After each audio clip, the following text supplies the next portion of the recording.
Smart way since No. What are you doing? Are you leaving Bayern? Or are you fucking leaving? He needs to finish his sentence. Will be their trends real? Characters. He ran out of characters, I've been here for about how many seasons now? 3 seasons. And Rams will kidnap the ball boy, and Rams will be the guy who be like, the champions. Wait. Aren't you a bit old to? This is one of my favorite moments on this stream, when they found a way to write a bigger message underneath.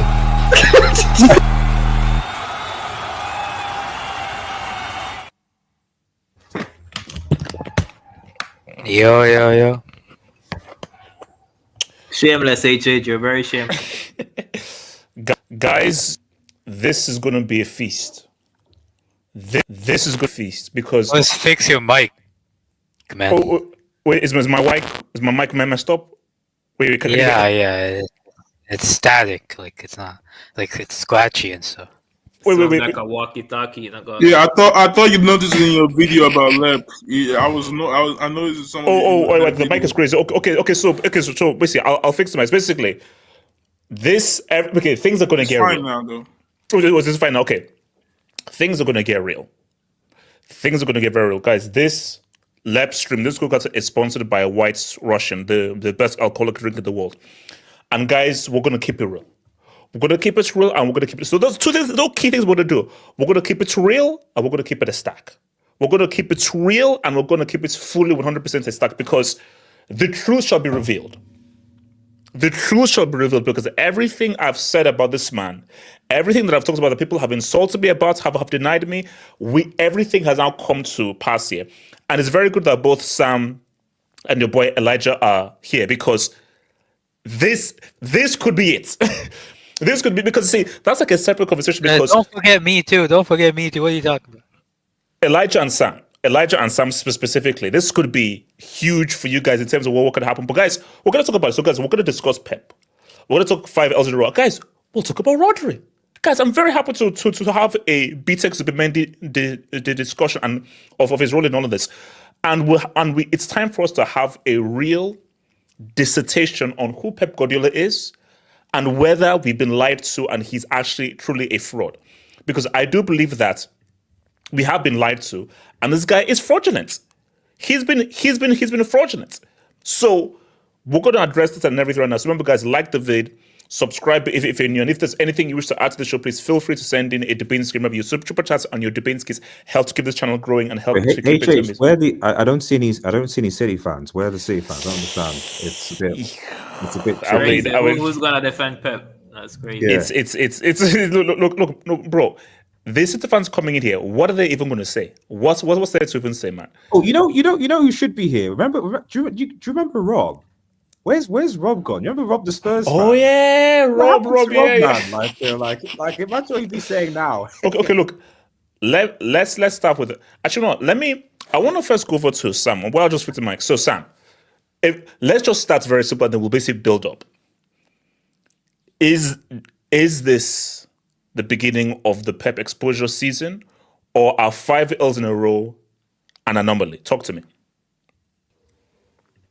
Do you know what's so mad? If we've actually been looking at Man City this season, even when they have won, these 5 L's have been no surprise. This has been coming. It has been coming. when they were scraping past Ipswich, when they were scraping past Southampton. I think they played Wolves again and they scraped past them. I won't lie to you that Man City have been absolute trash this season, but the only thing that was keeping up was that they're still second in the table. They still were like the 5 points behind us. And when you're looking at it, you're thinking, okay, Man City might just come back again, like they always do. They always have that narrative. But when you actually look at the way they are playing, apparently they have a midfield combined age of 95. Do you know how crazy that is? Almost HH's age. Wow.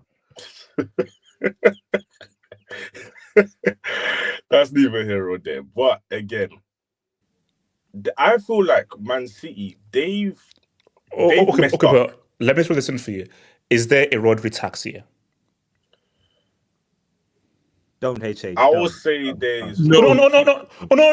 I'm asking the question because that's right there. Don't give me that nonsense right. It isn't as big as people think.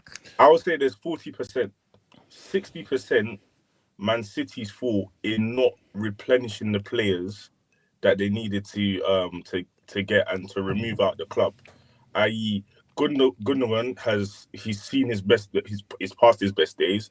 I mean, literally. No, because see, the reason why I say this is that, okay, I understand Rodri as a DM helps the defense and so forth, but you see, Sam, we're old school. Like, Sam, let's educate some of these kids here who are into this stats, numbers, Rodri, blah, blah, blah. Let's educate these children right now. So Rodri is what? He's a DM. So all because you take away a DM, you can't create chances. That's why we now have to talk about Phil Foden. And we have to have the discussion there. So because of a DM, you can't score goals or create chances. I saw that game. There were opportunities that Haaland didn't put away. So if Rodri was on that pitch, he would have put those chances away. Okay, you're now getting maybe exposed on the counter. You have the wealth of countries' GDPs, and you don't have a plan B with the wealth alternative you have to say, okay, we don't have a DM. This is a new defensive plan to offset the fact that we don't have a DM. You don't have that, and you allow the likes of Sporting Lisbon and Bournemouth to run you ragged because you don't have one DM. You see, Sam, sorry, the math doesn't math up. This is the problem with Pep. His whole career. It's been his problem with Pep his whole career.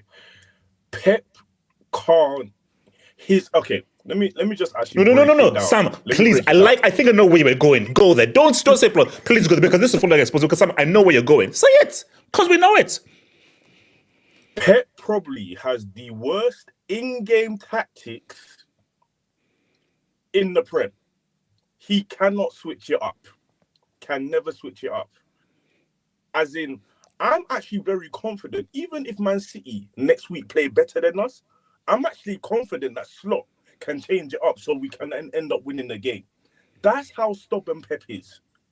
Because when they need a change, Pep does not do it. And that is Pep's biggest flaw, that he doesn't change it up.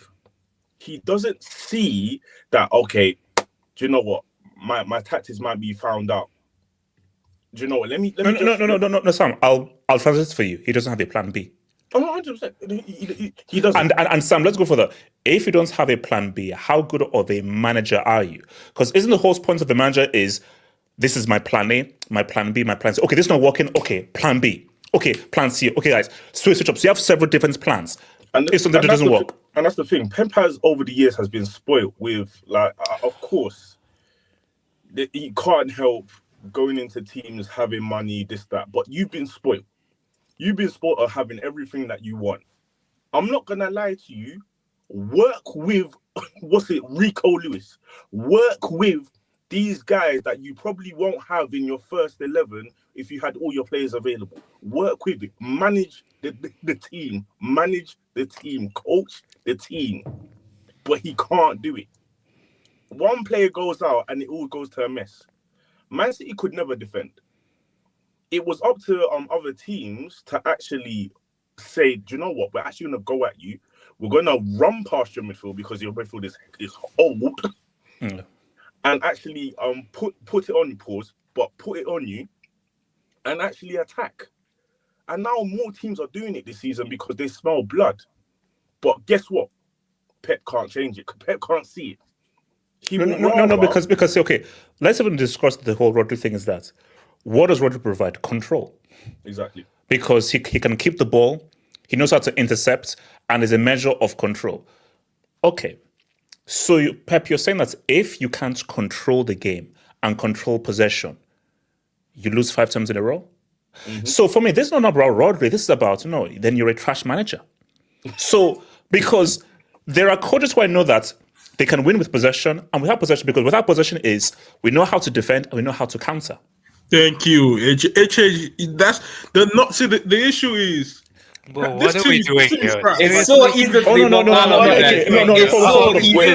I'll tell you what we're doing. Are we serious here, man? I'll tell you what we're doing. We are exposing him. AJ, I'm disappointed, bro. I thought you had something to cook, bro. Exposing fuck all. That's what you're doing, bro. You have zero arguments. Doing nothing, exposing him. Wait. Okay, so how is that not exposing? So Number one. You said I'll tell you. Okay. Do you agree with it? Does he have a plan B? Does Pep have a plan B? Yes, he does. What's his won plan a trouble based off a plan B.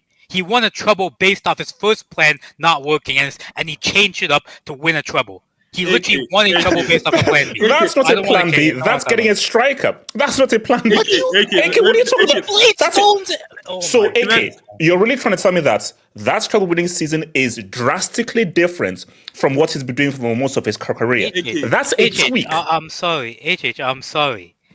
You can criticize Pep, but saying the guy doesn't have a plan B, the guy can't change up tactics Brickness. HH, I thought you have ball knowledge. I know why both of you are hypocrites. Because just a while ago you said that Haaland was missing chances. So why would you change a tactic that is generating chances, bro? If the players are breaking it up, there's so much how much a manager can impact the game. You can even ask Mourinho, who had to see Ronaldo miss a penalty, bro. Sorry. No. Vic, okay, it's true. He can't blame that. Look at how Tottenham destroyed these guys on transition. And you're saying that because you don't have a DM, you look that bad defensively? And Vic... No. My argument ain't about the DM. My argument is about literally saying that he doesn't have any in-game management. He doesn't. Which is absurd. He doesn't. No, his thing is go out and do your plan A. And if plan A doesn't work, something that must have been after. There is no tweaking. What's your definition of in-game management? Change up the tactics considerably within one part of a game? Is that what you consider in-game management? Okay, so Sam, go for it. And then I'll come to you guys. Sam. Man City fans this season have actually complained about Pep's substitutions in itself. So that already shows you that he's too stubborn to even change up something. When we're talking about in-game tactics, I'm talking about seeing there's a problem and even changing the formation, maybe changing the style of play, even just drop the line back a little bit. The amount of times Tottenham kept on running in behind was disgusting. Absolutely disgusting. Oh, hi, Patrick. Hi. No. Let's not drop it for Patrick. No, because Patrick is here. So Patrick, thank you for joining us. Thank you for returning. So Patrick, let's just get into it and everything. Pat, and because I'm going to call it Pat. Are you worried about Pep? And do you feel Pep's getting exposed? And how do you explain what has happened so far for Man City from a City's point of view? Is Pep really been exposed for his liabilities or not? Can I go after? Can you guys hear me? Yeah, we can hear you, bro. We can hear you. Big up to everybody, man. Big up to everybody. Big up, Pop. Big up. Yeah, just to go for it. Yeah, no. I've been so busy with my new job. So sometimes it's hard for me to get on this stream, but I was like, I'm gonna get here one day. HH, I have been preaching, and HH, I was called a fake plastic fan, and I was told to stop streaming and stop representing City. I was preaching since Ipswich. Actually, I started preaching last season. I said somehow this team, the bad investment in the transfer market, and some of these players getting old. And I don't know if you saw on Facebook, sometimes you're on Twitter, or you see, some people might see on the panel.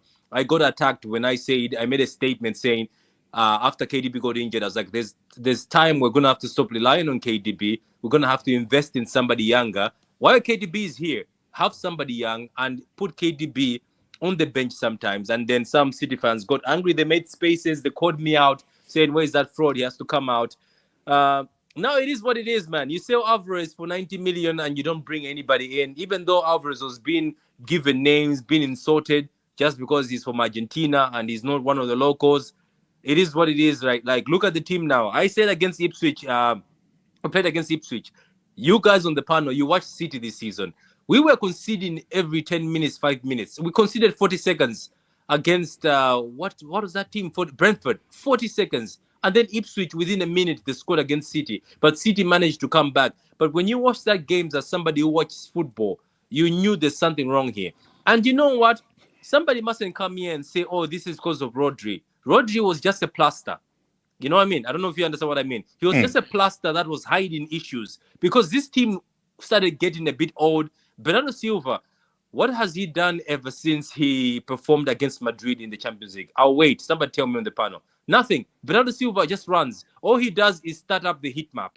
Those are the stats he puts up the heat map. That's wild. Ball retention. What about Prince Philip? What about Prince Philip? Do you know what's embarrassing today, HH? I haven't spoken to my uncle in a long time. And it's not like we're enemies, but he's a man who just speaks few words.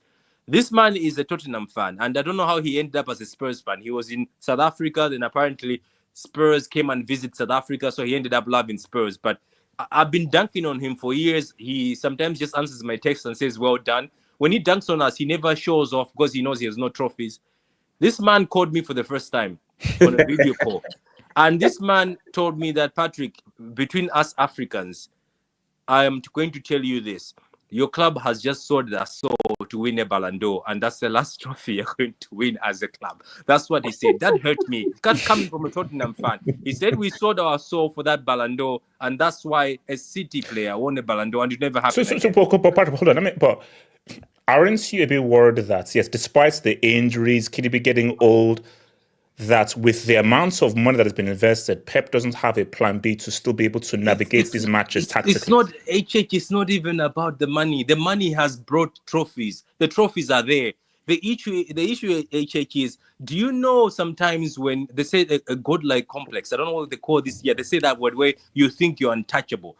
I think, and I said this before, HH, when we started selling to clubs in the top 6 or sleeping giants like Chelsea, I don't want to call Arsenal a sleeping giant because what has Arsenal done in Europe? Anyway, we'll just add Arsenal for the sake of argument. You start selling to clubs that are close or just sleeping giants who all they need is a bit of spark, especially with the Zinchenko and Jesus. Do you remember what the Arsenal player said? That when we were talking in the dressing room when Zinchenko and Jesus came in, the Arsenal player said, these two guys said, why do you want to just be top 4? Why can you not compete? Do you get what I mean? That's another mistake.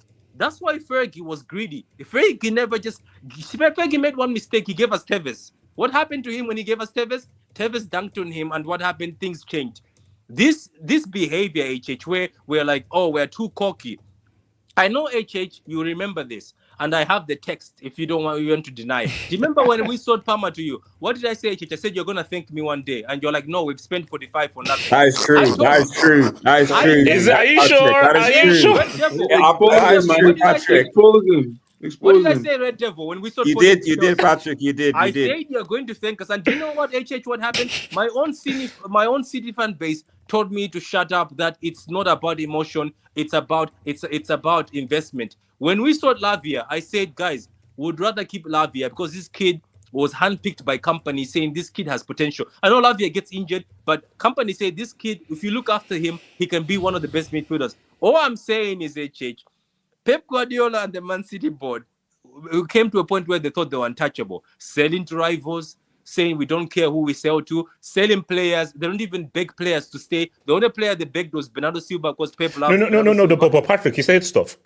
This group of players right now, should they lose 4 times in a row? Yes, you've sold those guys and everything, but still, with the talents that you still have, do you believe that they should be losing 4 times in a row? I can give you 2 answers. I'll give you 2 Oh, answers. sorry, 5 times in a row, 5 times. Okay, I'll give you 2 answers. Answer number 1: when you have a team like this that has gone through all this mentally and physically, and especially a manager like Pep Guardiola who depends on the midfield. Let's be honest, this man is a midfield merchant. He said he would have 11 midfielders, and then he allows his midfield to grow old, but also he abuses Rodri, who goes to the media and say, "I played too many games, I am tired." He still abuses Rodri, and then he buys Phillips. By the way, guys, I'm the only City fan who blames Pep for Phillips. I say, if you are a great manager, why can you not coach Phillips? Why can you not coach Calvin Phillips, who look good at Leeds United? Why can you not use him? How can a great manager just say, "I don't want you"? I think that's another L for Pep. But what I'm trying to say, HH, is, first of all, this midfield is tired. Let me say this. Barcelona fans, we were laughing at you, but we never bought Gundogan for the sake for Gundogan to play 3 games a week. That's not what we bought him for. And the thing about Chelsea fans, thank you for Kovacic, but I knew Kovacic was not coming to City to play about 10 games a week or pay 100 games a week. All I'm saying is lack of investment, and Pep Guardiola has got favorites, HH. There is Nunes, who is 25 years old, sitting on the bench, who is our 3rd goal highest scorer. And guess what? Nunes at Wolves and Sporting. Wait, hold on. Papa, that's great. So, because I need to go to another guy at the panel. How bad do you think things are right now? Or how worried are you? Can I be honest? Because remember, next week is Liverpool. And unless Southampton evoke the inner Matt Letizia, that gap could be even further come Sunday afternoon. So how worried are you in terms of how things are? Or do you believe that now it's City for in a row, you'll bounce back? How worried are you? Can I say something, HH? Yes. I was shameless today, and I'm being shameless purposely because I know what's coming. Because I predicted all these defeats on a stream. And one of the City fans on that panel left the panel. He got angry and then texted me privately and said, you are a plastic, stop talking like it. Because I said we're going to get sacrificed by Bournemouth because they've been very good at home and we've been very lucky. HH, today I'm going to beg Liverpool. I even begged them on another stream. Have mercy. Because I don't know why. That's wild. Hold on. No, listen, HH. No. Let me hit you with a few of these, man. Let me hit you first with this. But did this guy just say half Messi? Let me hit you with this.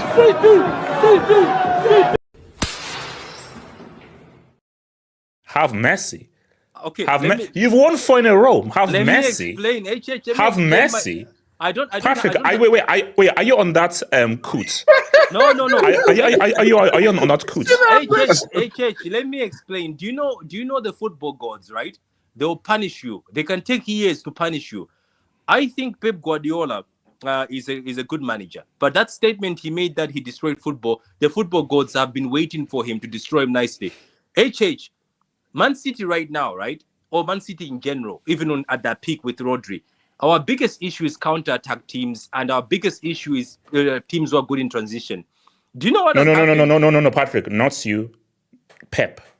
Pep's issue has always been transition. Yeah. So do you know what's funny? Why I'm laughing? I was like, not only did they give us Spurs right now, who are technically very good at what they do in counters and transition, and guess what? Even a Spurs team that's weak has slapped team in that peak. No, Patrick, I'll say again. How worried are you?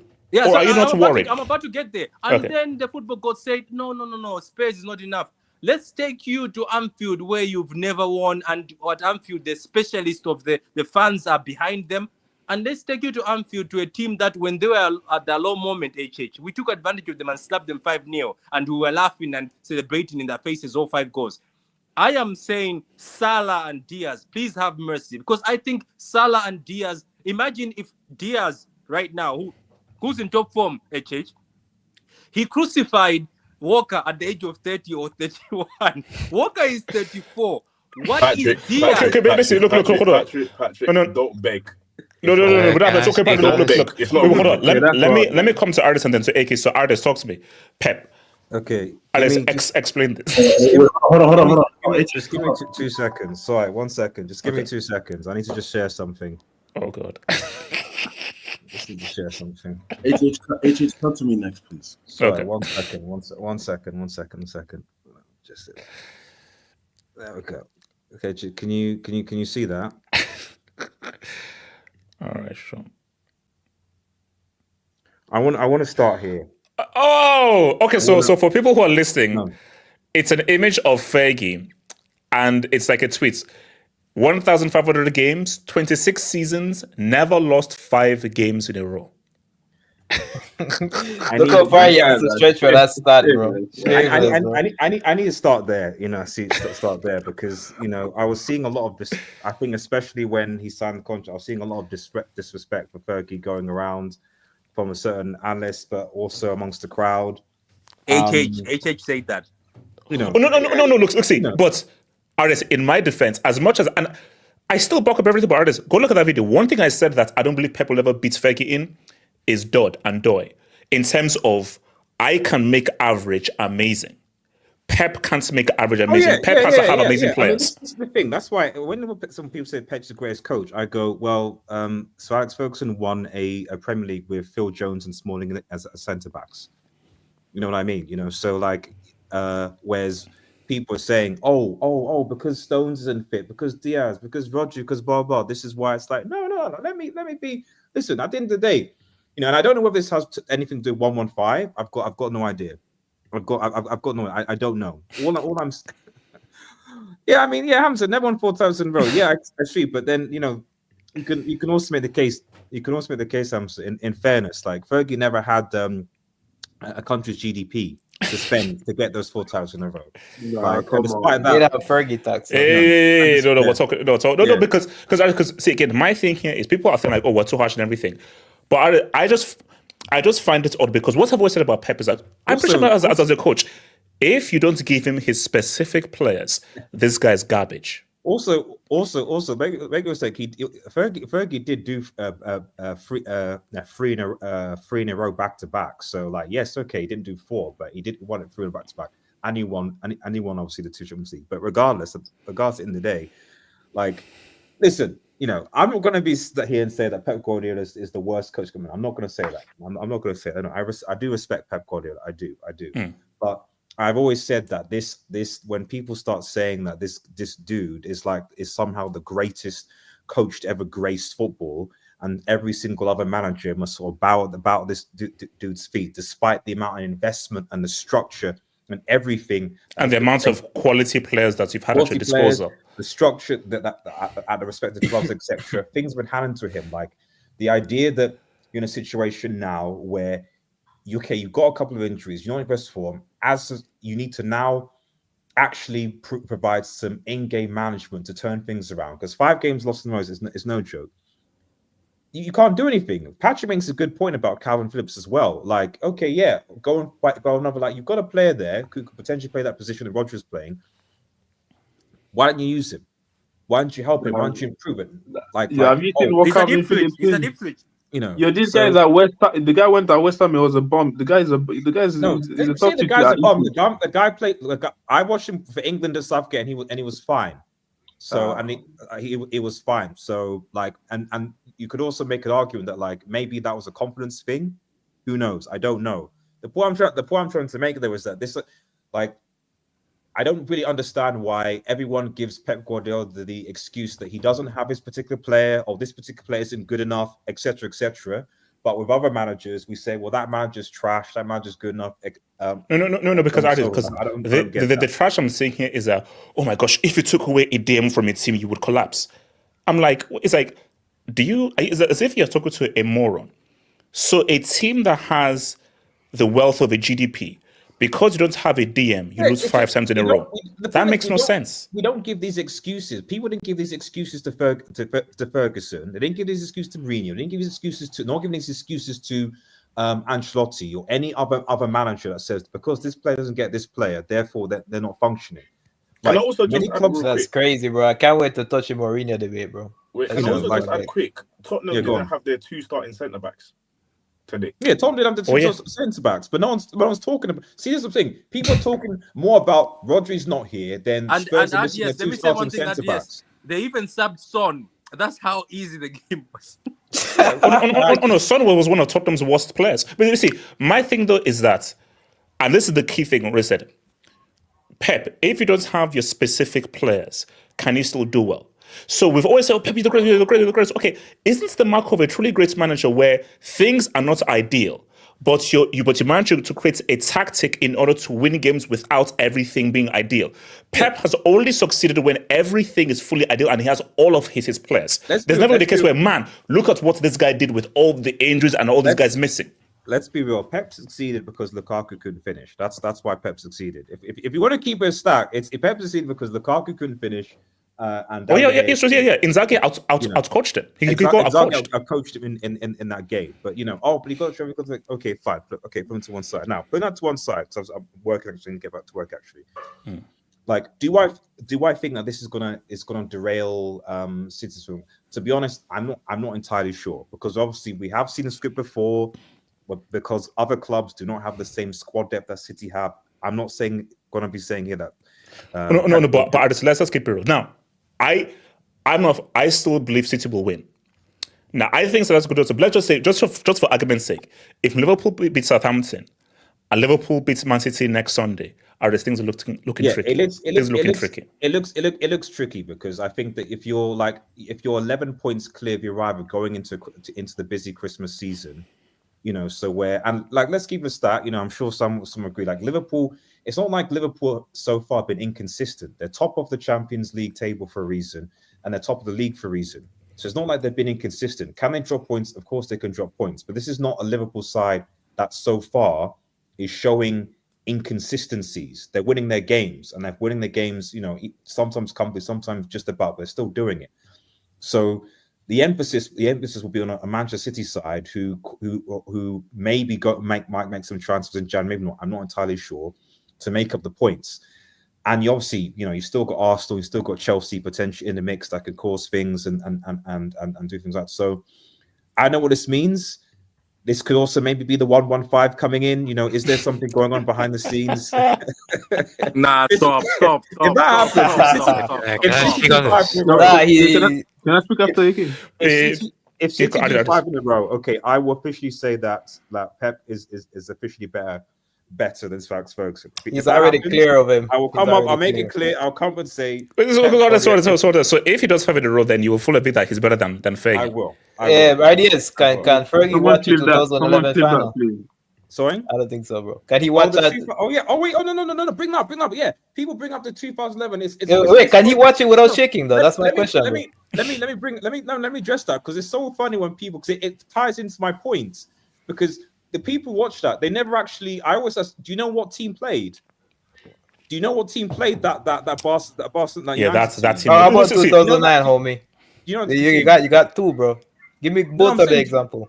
I'm saying, do you know what team played the United team that played against Barcelona 2011 final? Do you know it? I don't care if the team was old, bro. I know exactly. If he's so good, bro. If he's so good, then win the final. You guys like to say you win finals, you don't play them, bro. So what happened? No. But Vic, I think, but the whole point is that, has Pep ever had an inferior team and beaten a superior team with its inferior players? This is the point. That's what I'm trying to make, is that like people. This is why always people like, because I don't hate Pep, but the thing is, like, it always amuses me that we ODS. According to HH, De Bruyne is a system merchant. Phil Foden's not good. City don't have any good wingers. City don't have any good defenders. Pep gets all the good players. So I don't understand. Okay. Wait. So okay. No. Has all the best players. So what did Foden do last season? He was amazing last season. So how come he's trash? Hold on. Okay, your point only makes sense if the player coming to you is garbage and you now have to work with garbage. The player that came to you won the under-17 World Cup with England and was one of the best players last season. So now you rate Foden, but previously you just said he was trash. So now you rate Foden. He's playing like trash. Last season, I said that, he was amongst the best players in the Premier League last season, and even though I pick someone else, I have no counts of him winning the best player last season, but now he's playing badly. And the plan is ass. So my thing is that how he's playing is playing like trash. Wait a minute. HH, you call Rodri the B-Tech Zubermendes. So yeah, he is. Can I ask a question? You say, but you even say KDB is not good enough. So if Pep has not good enough players, Well, this doesn't make sense then. No, wait, no. You said KDB is not good No, enough. hold up, Patrick. Not having good enough players is having players who are playing badly. When KDB is on form, we know how good he is. The issue is you call him a system much. You call him Not even call Haaland a bum, bro. And what system it is? It's City's system that he's in. That was devised by Pep. Who coaches the system? Is it not Pep? Hold up. These same players, this same core won 4 in a row. So we know that these quality players are capable of doing 4 in a row. So the question right now is, how come these players, because one DM is out, have now lost 5 times in a row? The issue I keep saying to you guys, which guys listen, that Homeboy does not have a plan B. If he doesn't have a specific place, the guy sells fruits. So it's just when they won the treble, the guy didn't switch formation like mid season, and then they went on a crazy run. This is where I'm going to question this argument. I'm going to question this argument right now.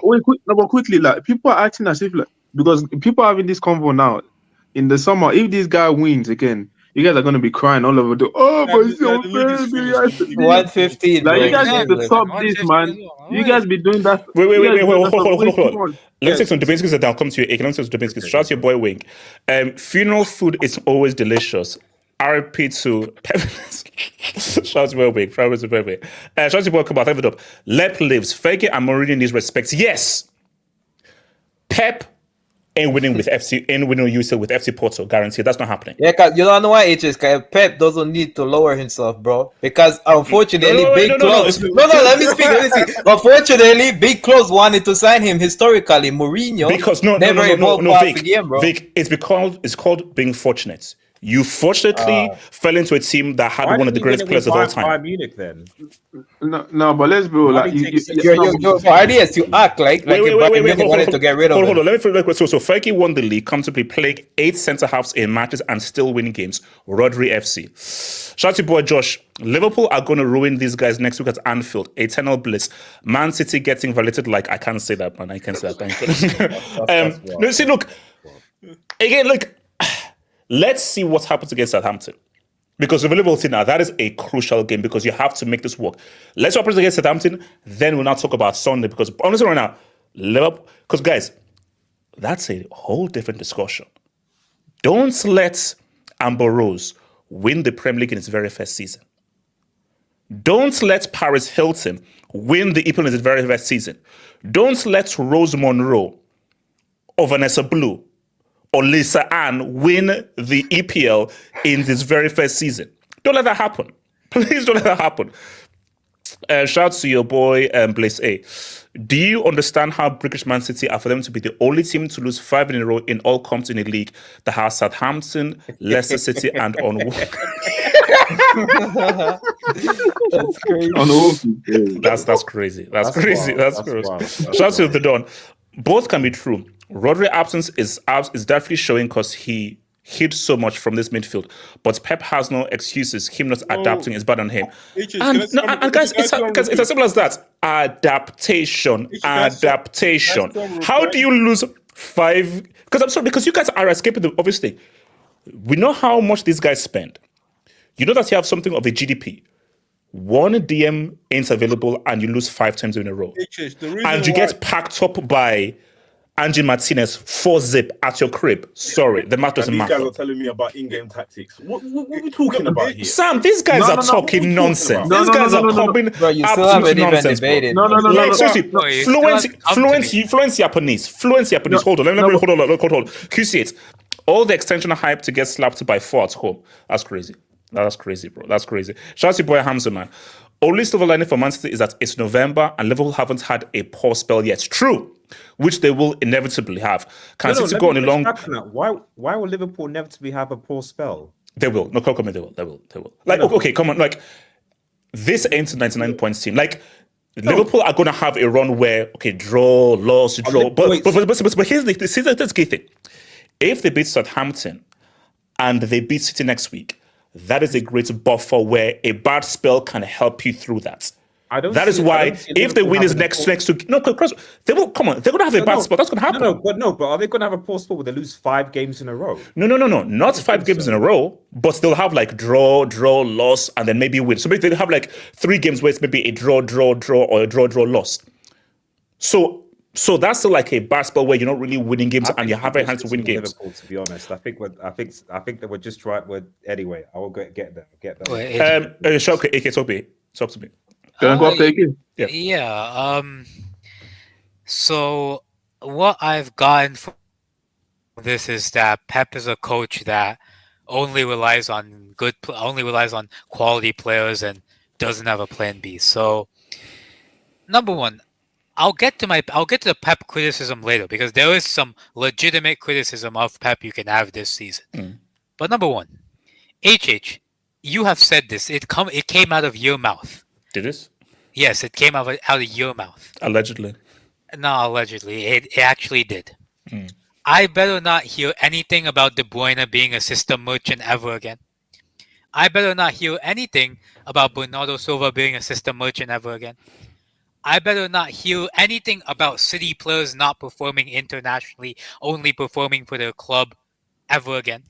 I better not hear anything like that ever again. Because according to you, Pep gets carried by quality players.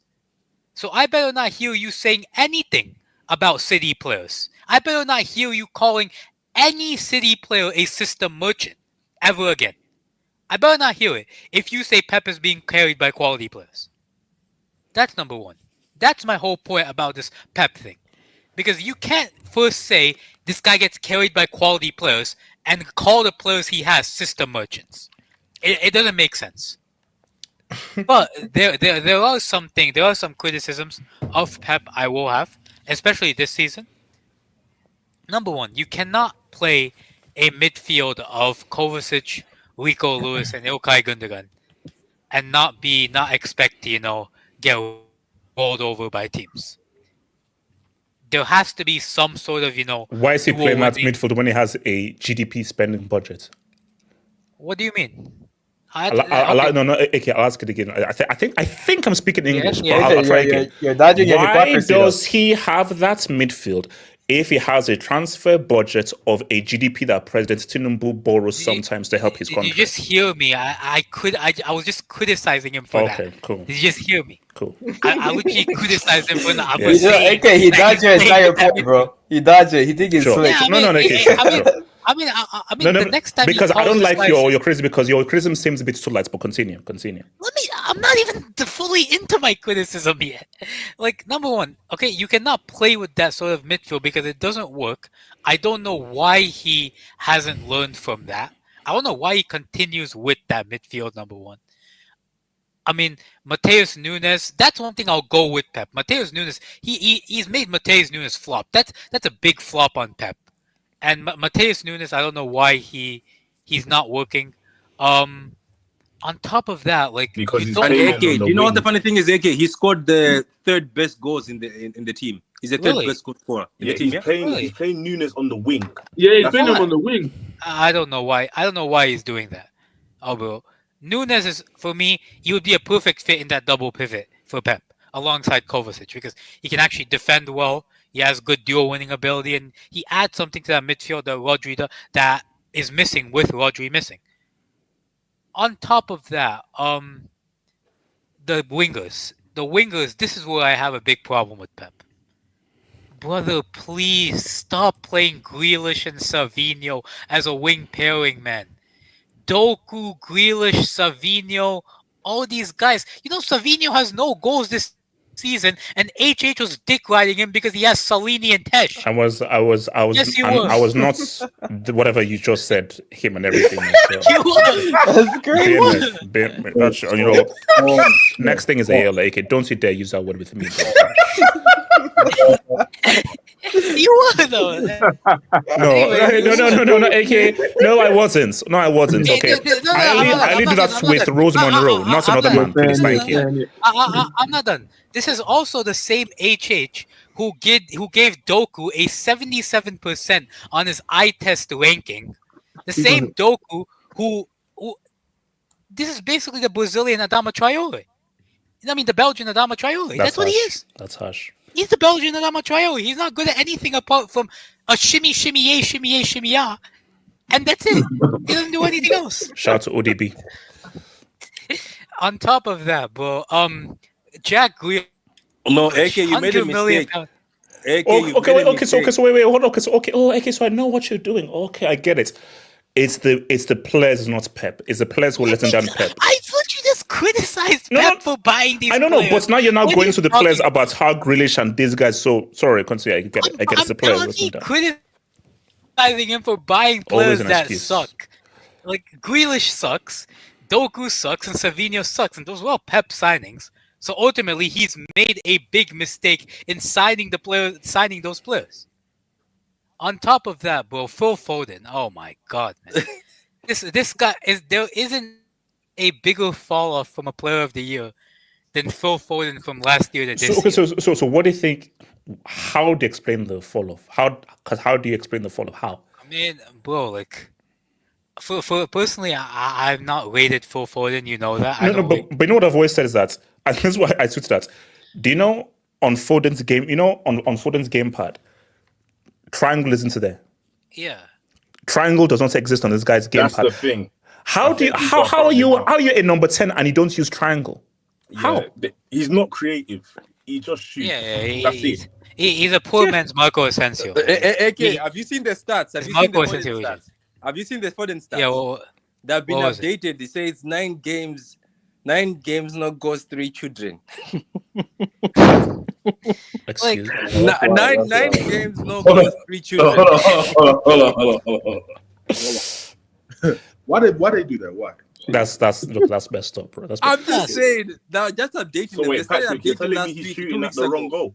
It was 5 games, no goals. Yay!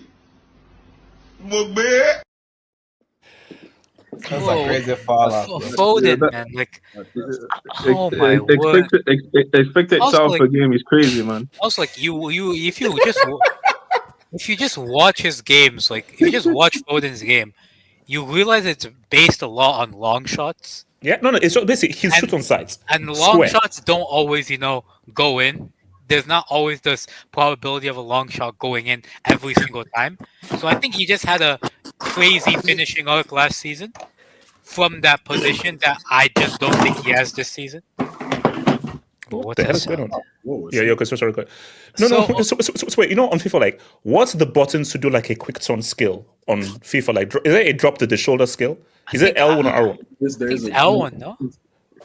Basically, whatever skill it says is that it's actually that and square. Yeah, he does basically he moves the joypad and square. That's it.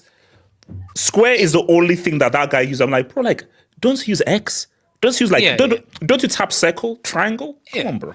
And for me, the Rodri injury isn't a big enough excuse because, bro, like, you can't tell me a DM is the reason you lost 5 games in a row. No. You cannot tell. That doesn't make sense. So, bro, you're not understanding my point, HH. I'm not saying Pep Guardiola is on the level of Sir Alex Ferguson or Pep Guardiola is like the greatest coach of all time. I'm just saying you can't have it both ways. You can't call Pep a benefactor Can Pep succeed with average players? You can't call Pep a benefactor of quality players, Okay, but then say those players are Can Pep succeed with average players? Yes or no? I don't think he can. I think he no. needs AK. I think he needs good players. No, we are sits here. We did an absolute. It's a yes or it's no. It's yes or no. Yes or no. Can Pep succeed with average players? Yes or no? No manager can succeed with average players. I'll ask again. Yes or no? Can Pep succeed with... No, thank you. And that's it. That's what I want to know. He can't. Thank you. Okay. He can't, but then don't call his players system merchants ever again.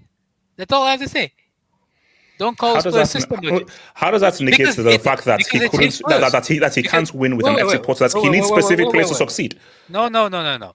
You can't call his players system players because you can't call his players system players because according to you, he is the benefactor of only quality players. So none of his players are system merchants then. None of his players are system merchants. What's it called? Okay, if they're system merchants, then he is benefiting them by putting together a system that benefits them. What is this? Kenny, talk to me. Kenny, talk to me. Take your notes. Kenny. Dodge it.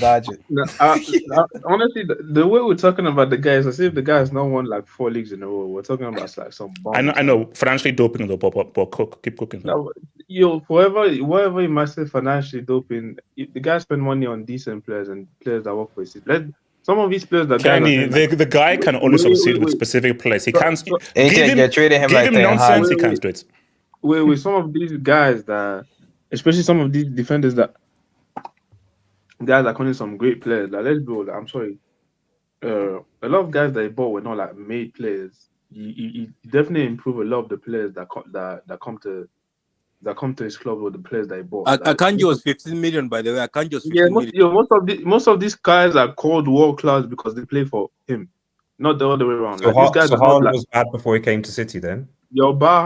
Except Haaland. Tell me all these players, these great players that... And Haaland helped them win the CL. Wasn't Grealish highly rated from Villa? Huh? Who rated him? Highly rated who rated Grealish, man? You rated him, AJ? It was valid because he was not. I mean, HH called HH to this point. I'm not talking about me. I speak for the streets. Take me out of it. I'm speaking for he had Aguero in his team. No, but and the thing that you guys did, he didn't change team. Like, if you look at the team when he first came, I see this team is completely different. Like the team when he first, I think the only guy that said that is De Bruyne. Nolito and those. Man, and Nolito. You had because he spent $2 billion on the squad. But anyways, David Silva was still there. The guy. But Kenny, I just need to know. So Pep can only succeed if he has specific players. That is the only way that he can succeed. Yes. Most players need specific players in certain positions. No. I just say again. Pep can only succeed if he's given specific players. Talking about Mourinho and Madrid, HH, you're gonna cover your ears, bro. Because no, because FC Porto and Inter Milan live. So there you go. Because your boy like being an underdog. No, because the fact that but put him in the light. Let's just keep it real. Pep ain't winning a UCL with FC Porto. It's not happening. Yeah, but when we put your Mourinho in the shining light at Madrid, what did he do? Don't know that he's never been put in those situations. So No, Kenny. I'm telling you, Pep is not doing anything with FC Porto.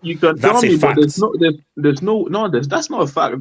That's what you. No, Kenny. It is a fact. Pep's system needs specific players, and if he doesn't have those players, he's ass cheeks. You're acting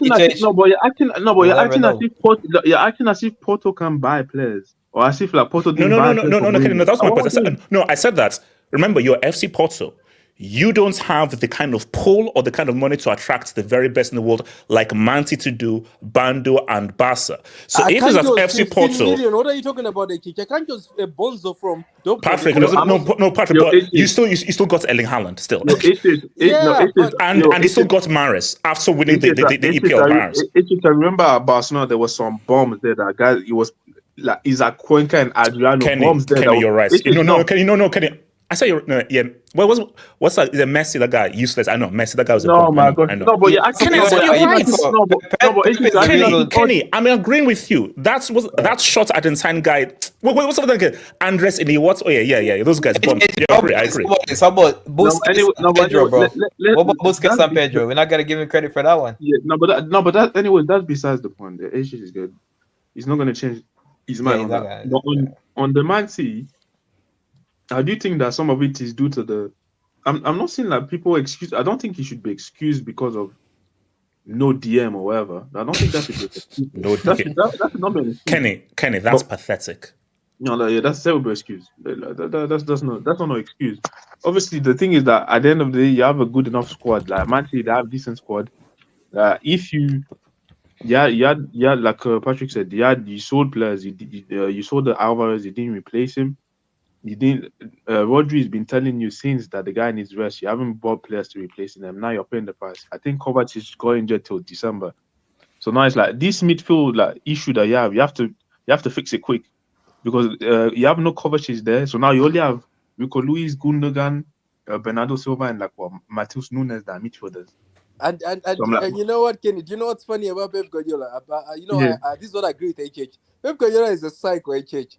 They told him after Rodri did the interview with Spain saying, I feel like dying sometimes when I go home. and I feel like I might die. You know, like he just said, I feel like I might die with the way I'm playing games. They asked Pep Guardiola that your best midfielder is saying he feels like dying and he might die. The guy Jesus. says if he wants to, he said if he wants to die, he can go die on the bench. That's what he said.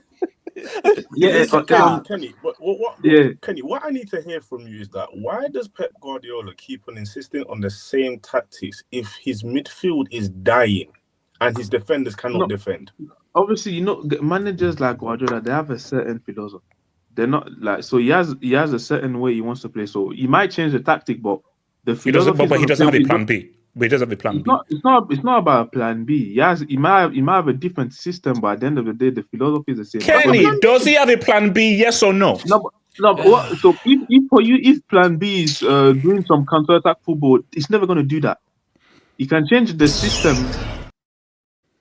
That's why Mourinho never won a UCL with the big clubs he was at. He never, bro. Oh, yeah, Inter is a small club. I know Inter is a small club. What happened to the biggest club ever, bro? I said Inter is a small club. I know. Kenny's talking.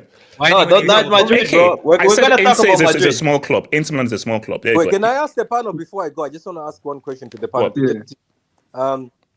Do you think, this is just a question to the panel, do you think a half-decent CDM, or let me just say this. Do you think, let's say if City let's say we're still in the Champions League, and maybe even though right now we're in dusty, I think Liverpool, let's say they leave us, but we have hope in the Champions League. Do you think that if City managed to pull Zubamende in January, do you think this team can come back? No, because Zubamende ain't that. So we're dusted. No. Because that's one thing. Like, even if you brought back Rodri or you brought back Zubamende, we'll bring it back. Now, Rodri may help with stifling the counterattacks. Does Rodri help with chance creation and specifically chance execution? Because the issue is that this team's. You bring Zubamende. Let's say KDB comes back. Where like KDB comes back. I know he's old now, but he comes back. He's fit. Oscar Bob comes back. The team is fully fit now. Let's say everybody's fully fit. Ruben Diaz, all the team is fit, and then they drop Zubamende into this midfield. Do you think we can patch a few issues, or the team will be back? Hold on, Kenny. No, quickly on that. Yeah, I think that the midfield it would help, but for me, the issue, one of the other issue is first of all, like some of your defenders are quite cooked. Like Walker is done at it. You know what I'm saying? So even on that side, the guy is done. Some of your centre backs, they've not been the best. But the main issue is not even chance creating. It's you guys. Like I've watched them against Sporting.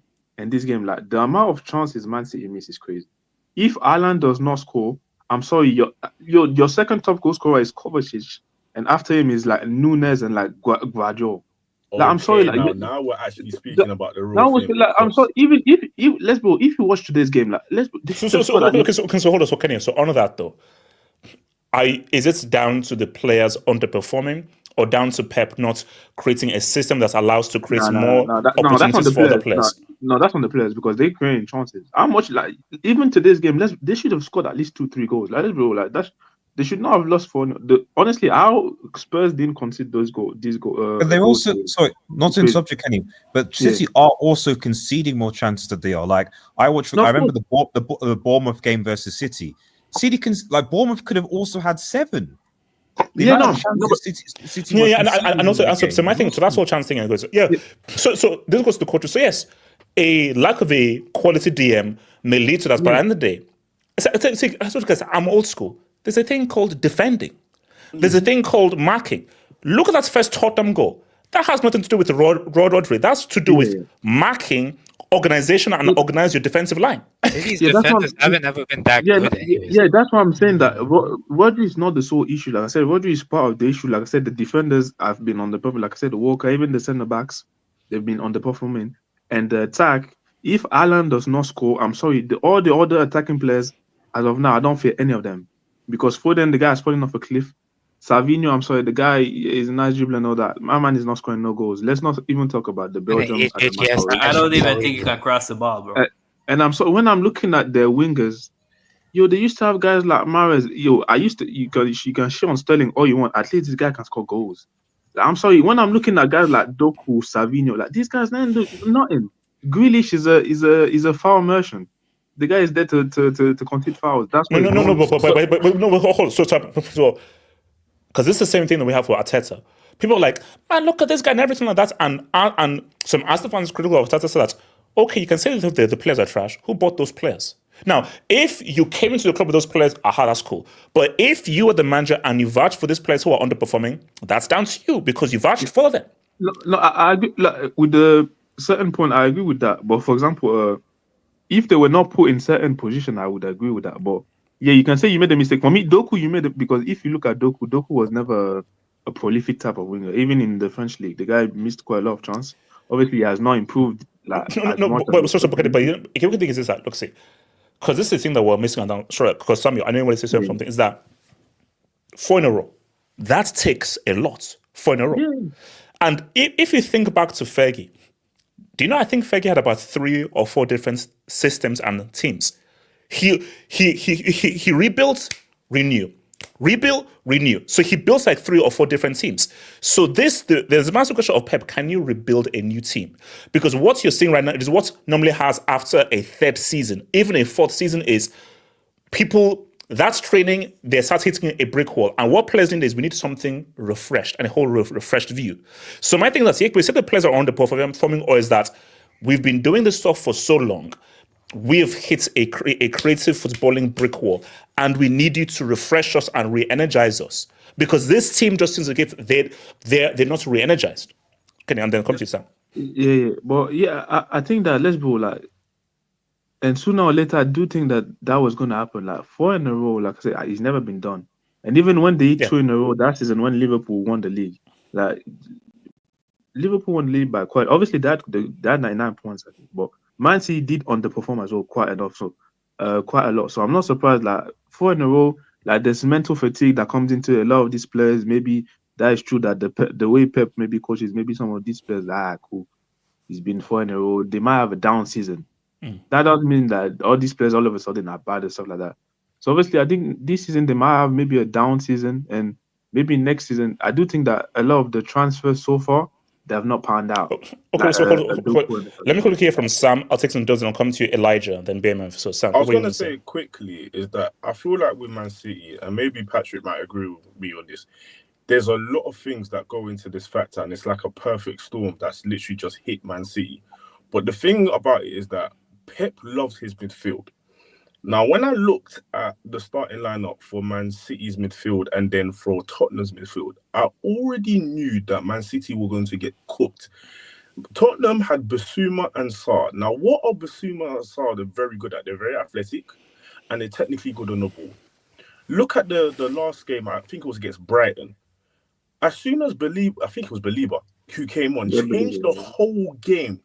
Technically good, athletic, absolutely outran Man City's whole midfield. And African.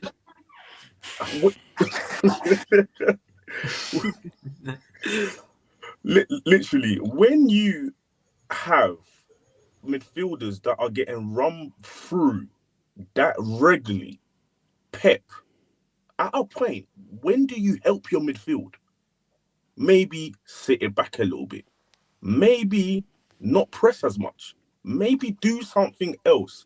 And this is what I'm talking about in-game management, is that Pep, he might move a little bit of things to try something different, but it's to try something different to get the same outcome, which is the control. We let's not act like we didn't see it last season. Chelsea 4-4 at Stamford Bridge. Why was that such a high-scoring game? It's because Pep doesn't like chaos, and he can't handle chaos. So when Chelsea brought chaos to him, it was all hell broke loose. And again, even Rodri said it in the one interview. I can't remember the interview. He said, "Yeah, I don't like a chaotic game. I want control." So when teams now are bringing you chaos, you need to change it up now to stop the bleeding. Because right now, Man City are bleeding heavily right now. And do you see what he's doing? And do you know what's funny, HH? And it's good you've come with this, Sam, because HH, that's why I think Pep is a psychopath. And I believe this man is smiling at home right now. You know why? Because he's done this every season where he tells Walker, or the left back to push so high that they are unable to track back. Did you notice today he had Josko so high up the pitch, Walker so high up the pitch at 34 years old? And guess what? Every time the ball, Son has it, Son could outrun Walker because this is not the same Walker. But Sam is right. He's done this before in the past where he goes so high, presses so high, and he leaves everything so exposed, and then he'll change it. But when does he change it? Like right now, it's more bad because he doesn't have Rodri sometimes to sweep up for him or clean up for him.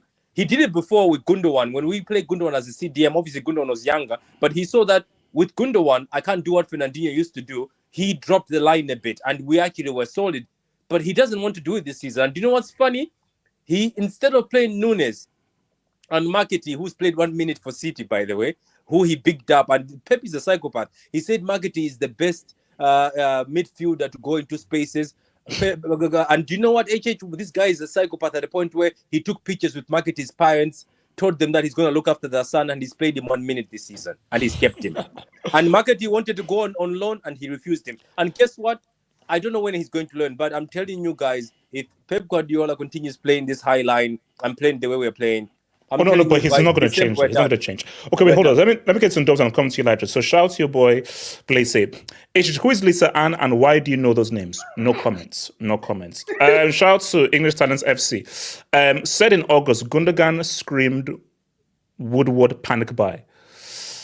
And you know what's so crazy? Obviously, even in Barcelona present, Gundogan is thinking that maybe I should have said that at Barca. You know, but because the Gundogan thing, it has not worked out. It has not worked out. English Talents gets it. Doko Haram and Savio from the Anthony School of Wingers. That's okay. Even as United fan, that's too far. That's too far. Yeah, come on. Anthony, bro. No, Anthony. I remember the guy is 100 mil. Come on, bro. I mean, Savio, Anthony, I'm like, well. Shout out to AR, man.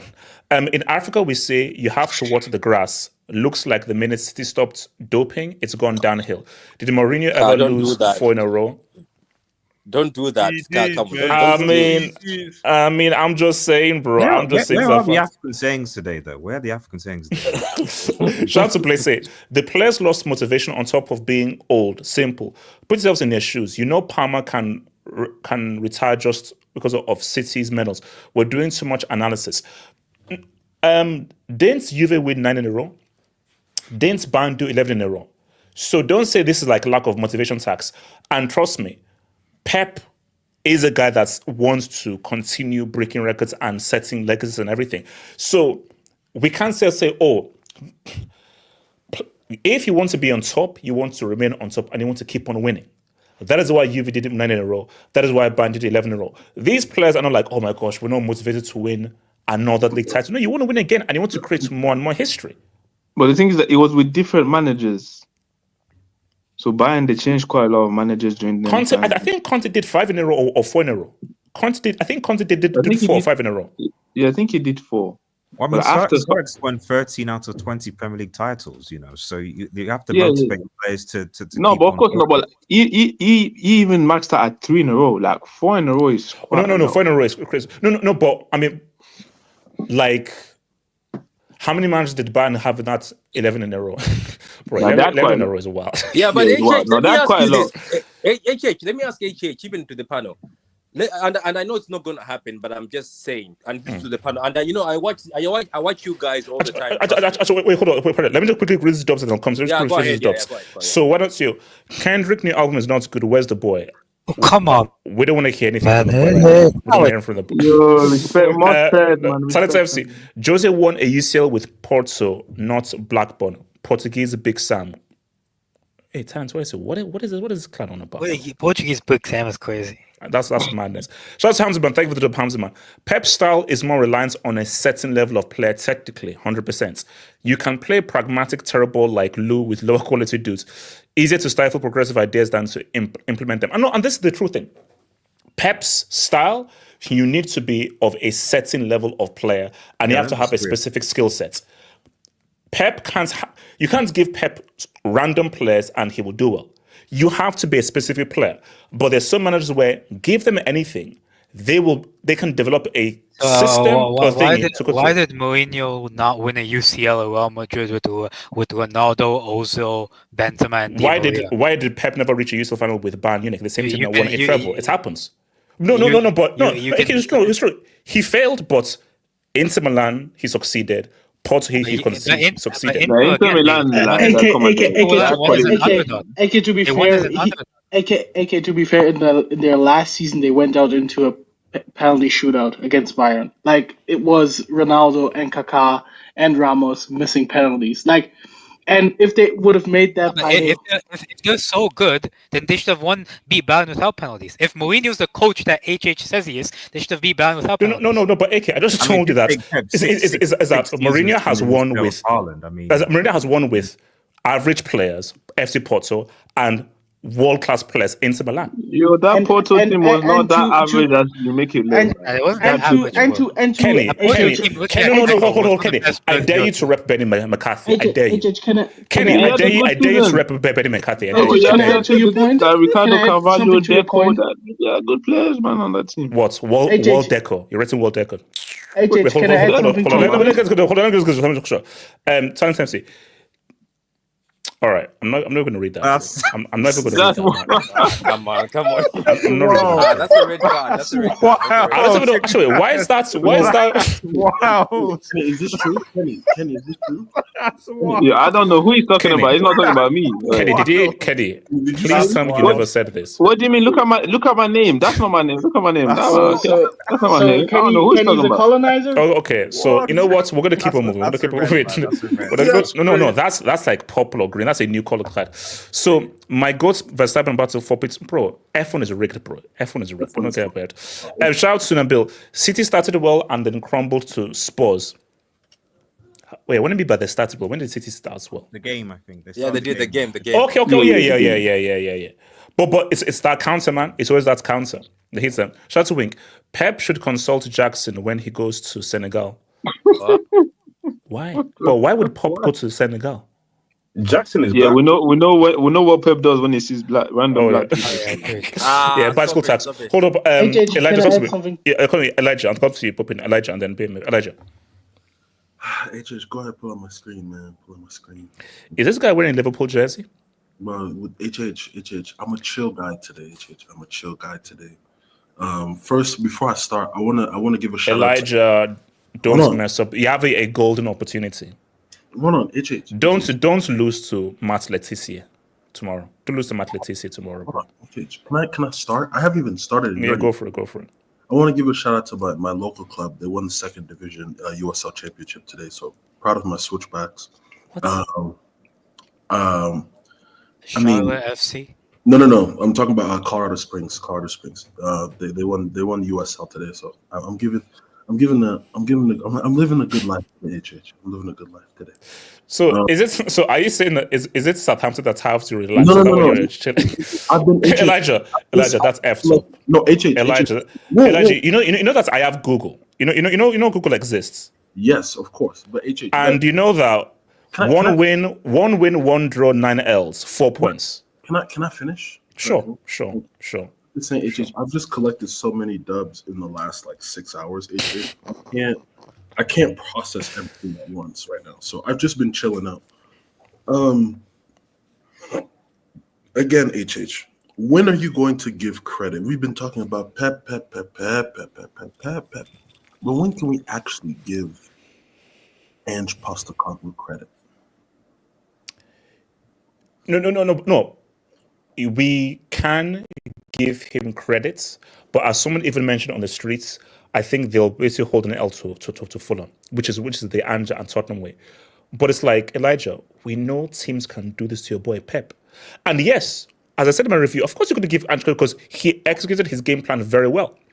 But the issue though is that for a team with the amount of resources that Man City have, and Ange did an amazing thing, to get packed up 4-0 in your own house, Elijah, that's crazy.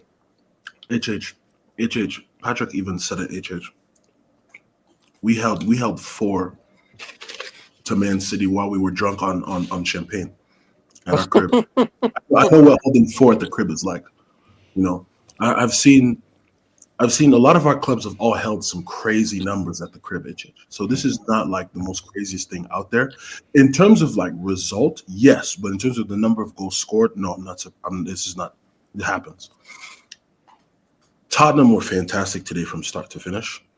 Man City were an absolute disgrace, HH. How much blame does Pep have to take for all this? I'm going 60-40. Pep 60, players 40.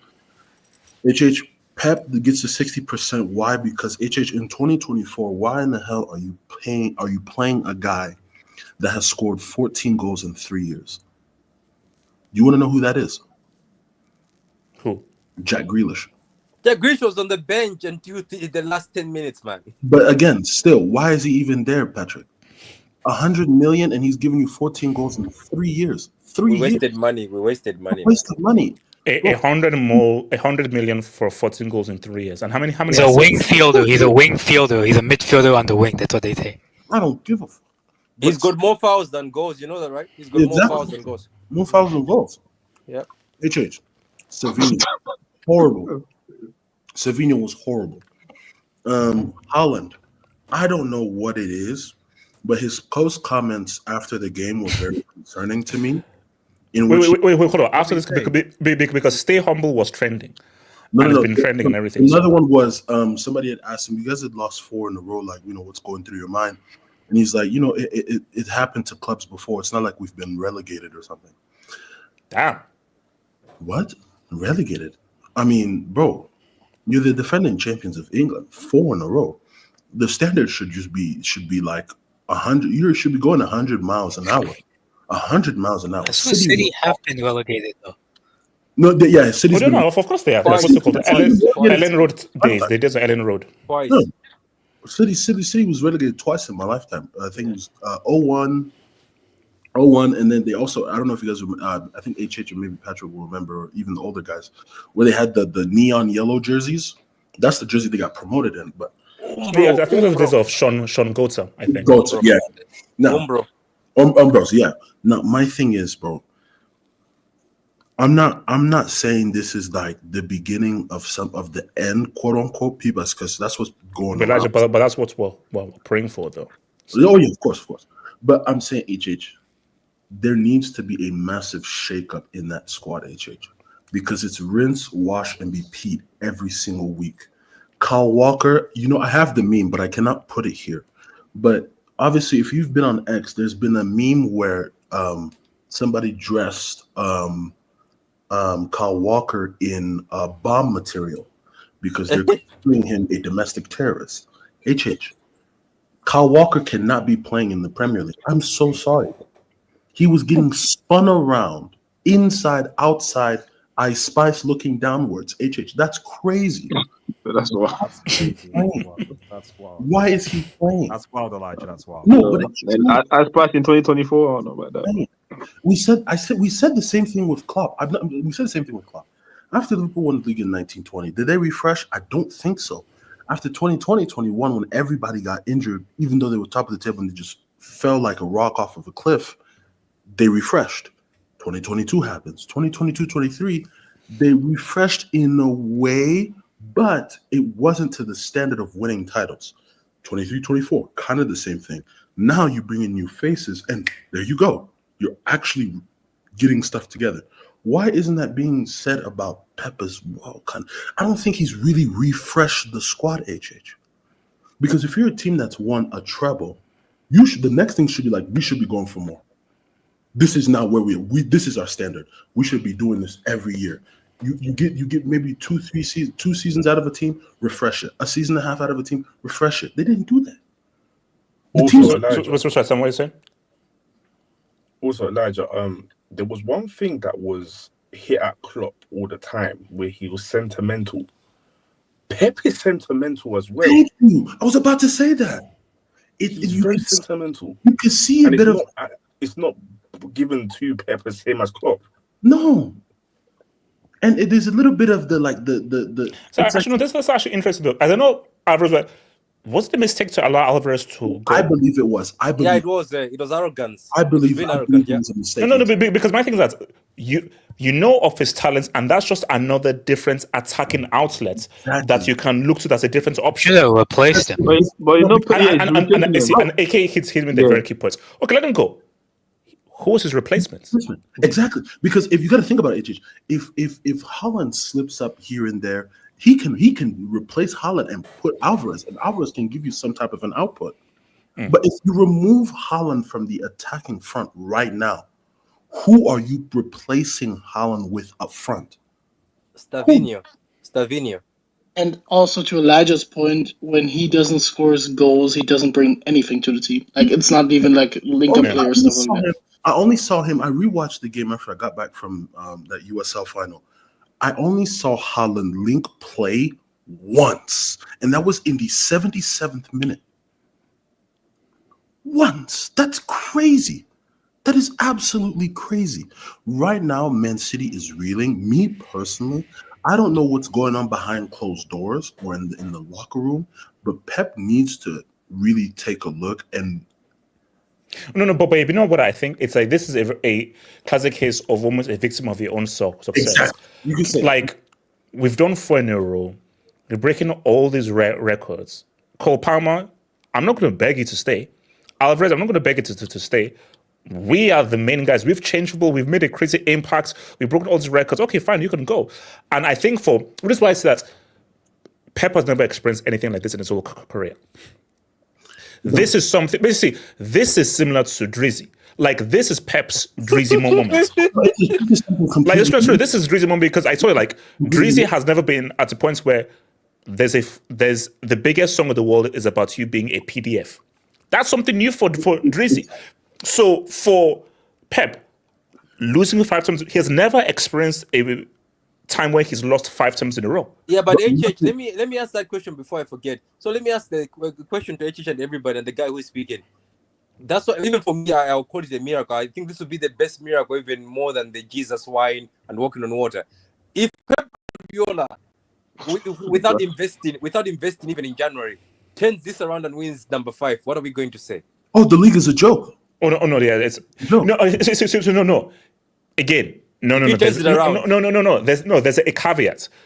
If Liverpool beat Southampton, and they beat City, and 11 points clear, and City win the league, this becomes the half hopes political hot. Exactly. I'll do politics full time. But you gotta understand, in Premier League history, not even just Premier League, let's say the last 30 years, so even including the end of Division 1, no team has won the league if they were behind by more than 10 points in November. Never mind December. Hey, hold up. Now. Wait, hold on. It's okay, sit down. I don't want to sound rude. But that's but those are difficult. What did we say about Arsenal 2 seasons ago? No, but that game in hand. Okay, they don't give me that crap. What does everyone say? Bro, no one has ever lost the league when you've been top of the table for 93% of the time. The thing is, like, you don't know where the next win is coming from. Like, it'll be easy to say they can win the next game, but can you say they'll win the next 3 or 4 games? Like, can you say that they'll win the next 3 games? I'm even scared of the Champions League game. The thing with Arsenal, So Feyenoord at home, Liverpool away, Nottingham Forest at home, Palace away, Juve away, Manchester Derby, Villa away. Can you say they'll win any of those games? Like, I can't. Even Feyenoord who can sacrifice us, right? They're gonna beat Feyenoord. Yeah, they'll beat Feyenoord. Here's my thing. Wait, hold on, Elijah. City is gonna deal with a pissed off Nottingham Forest because they got bitch slapped by Arsenal, and I don't like using those words. They're gonna deal with a Manchester United that's gonna live on new. Elijah, don't let Wood outshine Haaland. Don't let Wood outshine Haaland. Don't do that. Chris Wood scored 6 goals against flipping Samoa in World Cup qualifying. Shout out to Samoa, bro. I swear to God, if this guy outclasses Haaland, I'm gonna be scared. I'm going to be scared. So you believe that City will recover, or do you think no? Elijah, all I need to know is this. This is all I care about. I'm a very simple man. Are we witnessing the downfall of Pep? If not, then fine. We'll say if it is, then Elijah, I'm a happier man. So Elijah, can I be are we witnessing the downfall of my nemesis? I'm just like you. I'm just like you. I'm just like Sam. We want the downfall to happen. Me and Sam, we want number 20 to happen. But I think they're gonna recover, but I just don't know when. It's not gonna be 1920. The only way you beat Manchester City to a title, and this is for everybody, you need to blow them the hell out.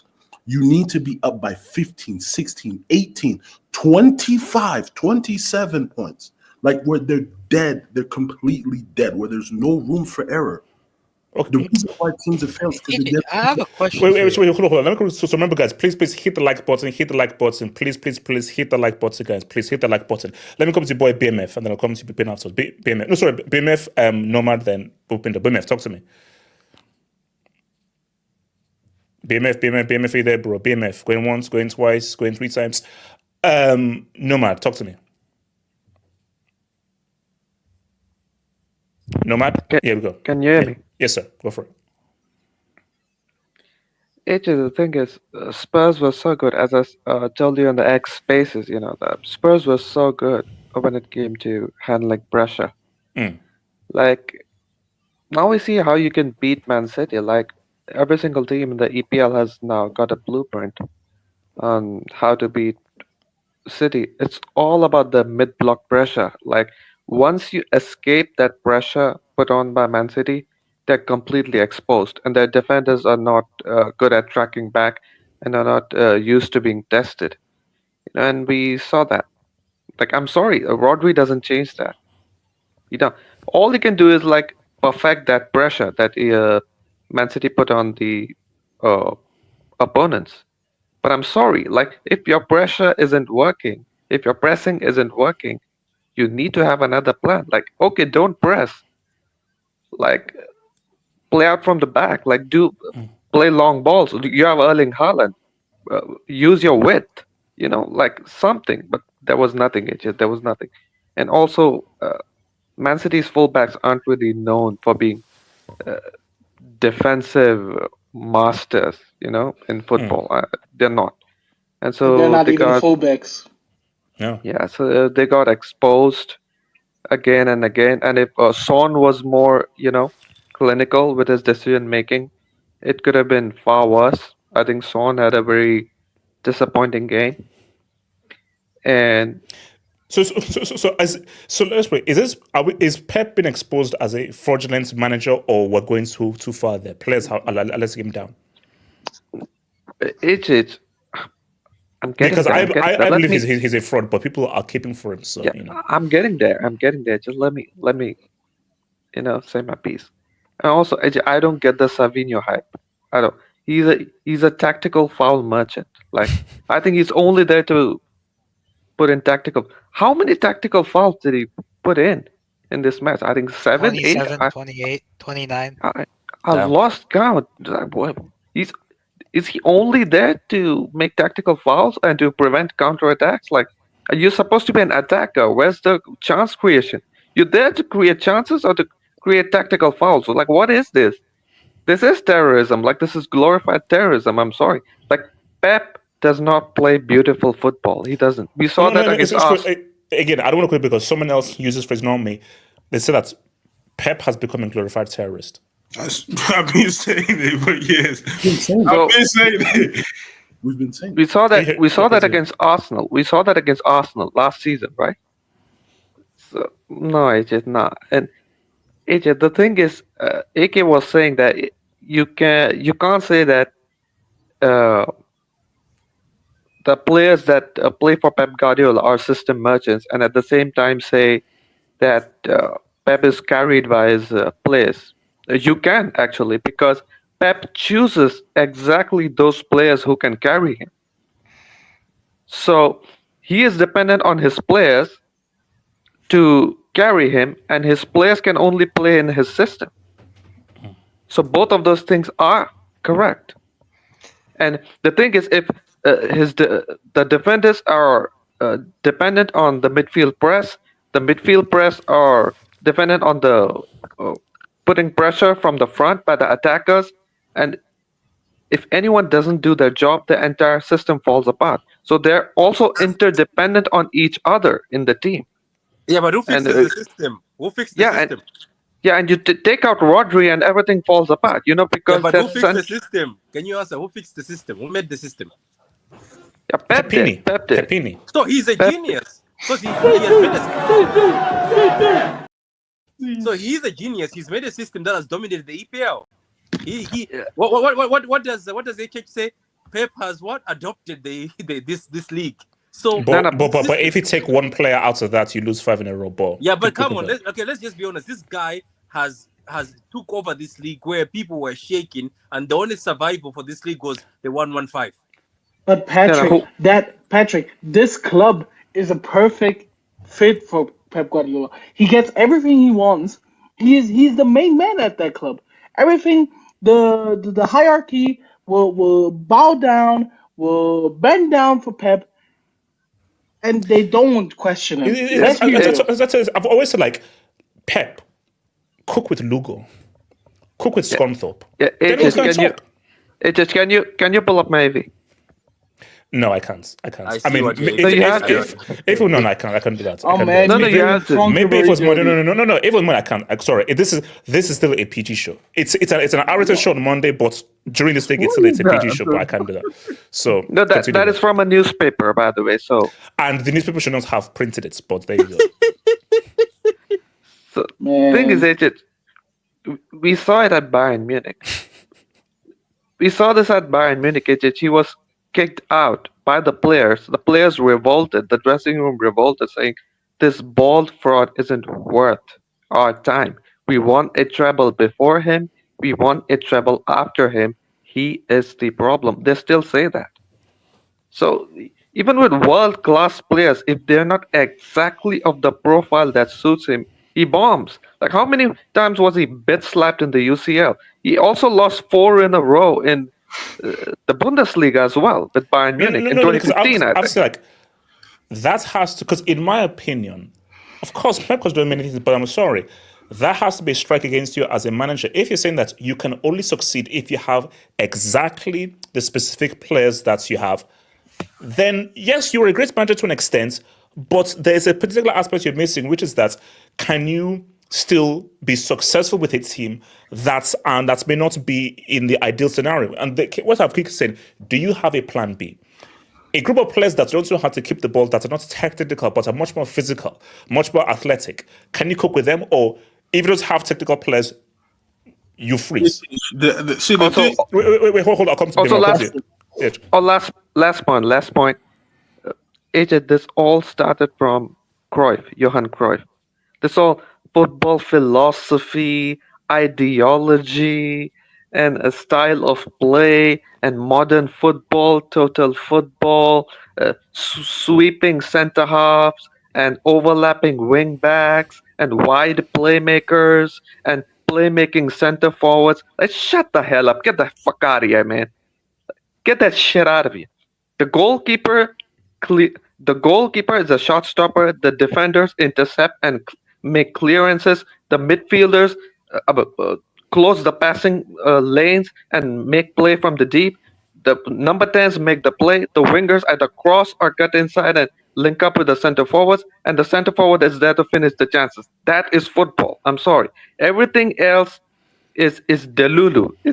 It's you say those things to make yourself come across as an intellectual. It's all bullshit.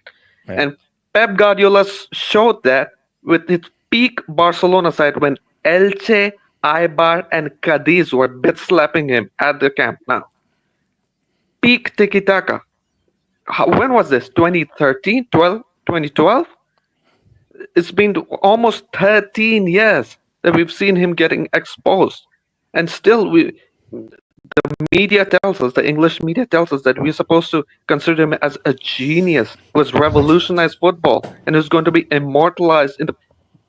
Come on, man. Come on. Like, come on. You have to. You had a treble winning. It's cooking. You had a treble winning side in Bayern Munich. You won a treble before you and after you. You were the problem. You were the problem. This guy is cooking rotten food. And also,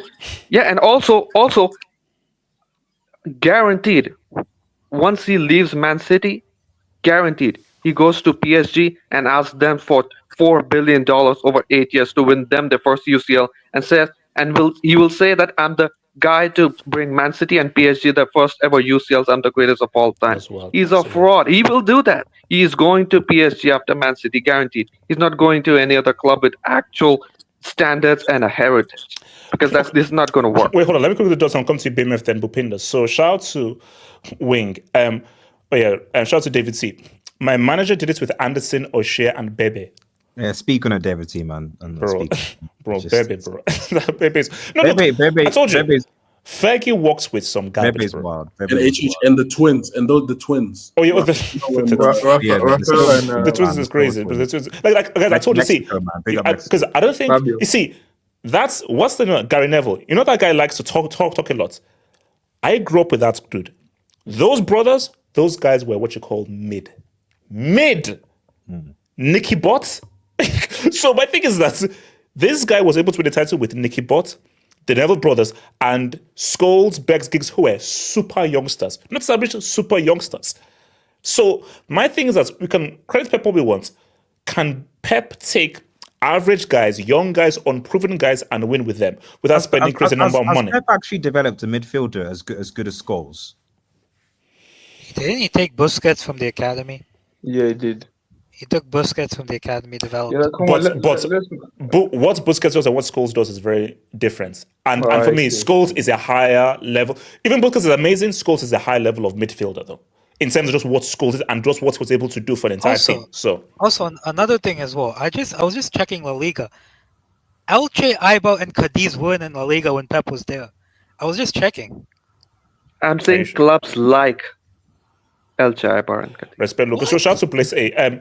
Agreed. Savio is just uppercase Grealish. That's wild. Oh, what's going on, guys? Wow. Is Savio on 007 territory yet? I think it might be. I think. Sure. David C. Long shots, but if Bruno Fernandes' dad does a part 2, what do you mean by part 2? Because I know he's referring to Amorim, but what do you mean? He beats Pep again because he beat Pep for he beat him 4-1. He does it again. No, that's not happening. I dare him to. I dare that to happen. In fact, then there might be an induction coming. I don't have a name. I still play FIFA 24 and not bootleg FIFA 25 yet. I'm in manager mode. I can't find Edric to sign him. Was he born yet? He's not in the game. It wasn't in the game. Are you doing Cups? I just got my Xbox yesterday. Tell FIFA to make a better game, then I'll get back to that. BMF, talk to me. Also, the fact that FC25 got nominated for Game of the Year is absolutely. You're literally nominated. How? It's crazy. That's a crazy work right there. Where was it? That's basically someone paid. The payment came through. Okay, so BMF, talk about your boy Pep. See, the thing with Pep is this. I've always said, if they can never tactical foul, or they're not on the PEDs, like this team on the defending counter are just pure shit. It's that simple.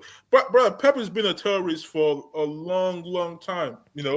Like this was being coming. I think part of the reason why they didn't go and spend or rebuild the squad during the summer was because of the charges, because they knew that they were going, they were basically going to record this season, so they didn't want to, kind of add to that problem. So they didn't really spend this summer. So that's the one case right there. The second problem for this City team is this, and Pep, is that it's just like the attack is just shit. Let's call it, it's just pure shit. I do think Pep is a good coach. I'm not going to say, Pep is not. He's a good coach. He can coach. He's one of the best coaches we've ever seen in the game. But like H just said, like. So he said, okay, so he's one of the best coaches in the game. Can he succeed with an average team, or with a team that has pretty good, not amazing players, but pretty good players and players who are not specific to his system? Can he still succeed? See, the thing with Pep is this, right? He's a risk-averse type of manager where it's just like he has a plan and you have to follow the plan. If you follow the plan, we win games. It's not like a manager like Ancelotti, right? We basically say, we might be screwed. Like last season, like what Real Madrid did win the UCL. Like I sent the tweet to HA. Like Ancelotti had one of his best players. His goalkeeper Courtois, where ACL was out. 2 of his starting center backs were out, and still delivered the UCL. Carlo Ancelotti wasn't. Carlo is the type of manager where he's just adaptable. Okay, what can we do to get wins? What can we do to do this and that? With Pep is that if you don't follow the plans, you're screwed. Today's game, I wasn't surprised that they were going to get slapped today by Spurs because when I saw the starting lineup, I saw Rico Lewis, Gundogan, and Bernardo Silva. I'm like, there's no legs. Who's going to win others? If they don't tactical foul right, they're going to get exposed. So that's what you're seeing. You're just seeing them having a lot of problems right now. And the fact is, let's talk about Phil Foden, right? This guy was, they were talking about him, the best English talent since Wayne Rooney, this and that. And I was saying to my friends, I'm like, Vardio, right, the left back, is having more actions in the final third than that's crazy. That's crazy. During the second half. The next Gascoigne. I was seeing, like, I'm not sure, like, this is the issue with the City team is that Patrick was saying that his fullbacks are they're getting pushed higher up all the time. Bro, their defenders are getting more actions in the final third than their actual attackers. That just shows you how terrible the attack is. If Ireland is not scoring goals, where's the goals coming from? Nowhere. I was seeing like Vardio was getting some. I'm like, why is Vardio getting the guy taking the shot or attacking the far post? That should be an attacker right there, not a defender. He's still traumatized from AJ, can I ask a question to Nomad? Wait, hold on. Let me finish, then I'll come to you, fix. So, why is that's one issue they have to fix too. Now, I don't know how Pep solves this because I'm like, this team is a combination of aging players that don't have no legs no more, and you have no number 6 in your squad, and some people say Calvin Phillips. For me, that's another. That's what I have issue with Pep. Calvin Phillips is not the best. There have been matches where they have the players that's not the best, but at least still having him as a backup number 6, he can still do a decent job. You telling me that you won't prefer Calvin Phillips in that number 6 role than Rico Lewis today? You probably say, you know what, Calvin Phillips, might not be the best, but can give me a decent job, a 5 out of 10 or 6 out of 10, better than Rico Lewis or Gundogan at this age in that position. So I just don't know how they solve this, man. I don't know how they solve this. I just think.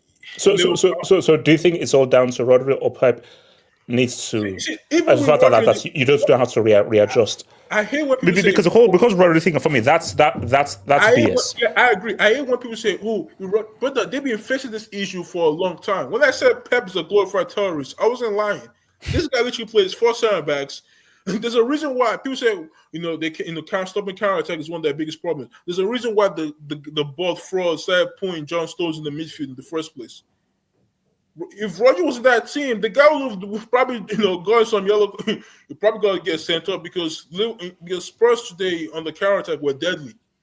Sometimes when I see players trying to tactical foul or pull the shirt, or try to pull the arm, like Spurs were just like today they were just on it today for City to stop. So when people, if Roger played today, maybe he could Roger trying to tactical foul, he won't stop anything. Like this team are they're poor. No. But my thing, though, is that, and my criticism of Pep is, you have to have a plan B. Because it's all well and good having a plan A and never have a plan B if the conditions are always great for you and you always have the wealth and talent. But what this is now showing is that, okay, a key player is missing one, a lot of your players are aging, and maybe this player is now hitting a brick wall. So the thing now is, this is a perfect time you have to now come up with something new to refresh these guys. Because, I'm sorry, people say, oh, you've lost 5 times in a row after a great long craze, crazy. I'm sorry. How many top managers have lost 5 times in a row? The issue is this, right? This is and this is the issue with Pep, right? And the way what has poisoned the minds of football is this: tell people that if you have your philosophy, your style, no matter how bad it gets, you have to stick to it. That right there is probably why you listen to the English media. Style is just stupid for me. for me, the best of the best managers are guys that can adapt. Yes, we've seen Pep adapt, so many times. Now that you've lost 4 games in a row, Pep Guardiola, yes, you've lost 4 games in a row. What can you do from now, to the end of the season to adapt and say, how can we fix this? Yes, you're missing key players. We get that. Like, can you adapt? That's literally for me. Those are the best managers. The best of the best. Look at Mourinho. No, because I respect guys with the philosophy. But for me, in my opinion, the mark of a great manager is adaptability. Is that with whatever players you're given, can you develop a system for these specific players in order to succeed? I can't rate you as a manager if you can only succeed with a specific group of players. Players come in all shapes and sizes. So if you know that I am able, within my managerial skill, to be able to coach whatever players with whatever different skill sets to succeed, that's a mark of a great manager. You're not a great manager if you only succeed with specific players. Okay, what's the question? But now that I think about it, like I'm thinking about it, and apart from Fergie, I'll say that Fergie is the greatest manager of all time for me. Like he's above Pep. Apart from Fergie, which manager actually performs well with any level of player? You give them average players, they perform more. You give them great players, they perform more. Klopp developed average players, making them better. He promoted Mainz. You can argue, did Klopp win with superstars? Now, can Klopp win with superstars? Yeah, but you keep missing. Like, why are you rejecting my Mourinho points? Are we going to sit here right now and rep Benny McCarthy? Benny McCarthy was his striker. Mourinho, of course. When you say I really want to speak on this, bro. In reality, Mourinho has performed really well with average and good players. But Mourinho still has that flaw at Real Madrid where he had superstars in the team and he didn't win a UCL. Like, there is still that flaw that exists. For me, I look at every manager based on your criteria, and bar Fergie, okay. Every single level of manager, no one else has. No, you keep saying, okay, the flow. Are we going to ignore the league title they won with the record of goals scored? Yes, with that Real Madrid team. Yeah, but where is that UCL, HH? No, but he still succeeded at a level. So yes, he didn't win the UCL, so he still succeeded at a level. So basically, Mourinho succeeded with an FC Porto. He succeeded with a thingy, and also the point I made on my video is, yes, obviously, it takes a different kind of a managerial skill to be able to get superstars and to succeed. But I'm saying right now, Otto Rehhagel is a better manager than Pep Guardiola. Yeah, AJ, let me speak on this. AJ, can I add to that? Based on that, is Regragui better than Pep? Because Regragui got Morocco to a UCL World Cup semi-final. Is Regragui better than Pep? It's just that what Rehhagel did was far greater because he won the damn thing and beat 3 amazing teams, and he beat the host twice. Not only that, he got a newly promoted side in the Bundesliga, HH, and won the league in the first season. HH, that has never happened in the 60 years. Yeah, bro, like guys break insane record all the time. Like, but that doesn't make the criteria. Are we repping 10 hard? Then Sir Alex, then Klopp is better than Sir Alex. Then Brian Clough is better than Sir Alex. Then I'm not saying Otto Rehhagel second division to win the UCL and retain it. I'm not saying Otto Rehhagel is a better manager, but there are scenarios where I think Pep Guardiola won't work, and that's just true. Because let's be real, he only left Bayern because the hierarchy said, "No, we can't sign Neymar. Here you have Mario Götze," and he couldn't work with Mario Götze. Yeah, and also another fact is Pep doesn't like players who challenge him. Yeah, in his philosophy. It was Franck Ribéry who criticized him. Bastian Schweinsteiger came out and criticized him. He got rid of him. Let's be real.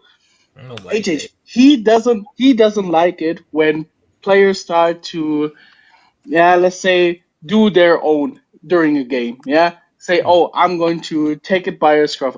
Besides Messi, let's be real. Yeah, because he knows Messi is that good. But everyone else has to follow Pep.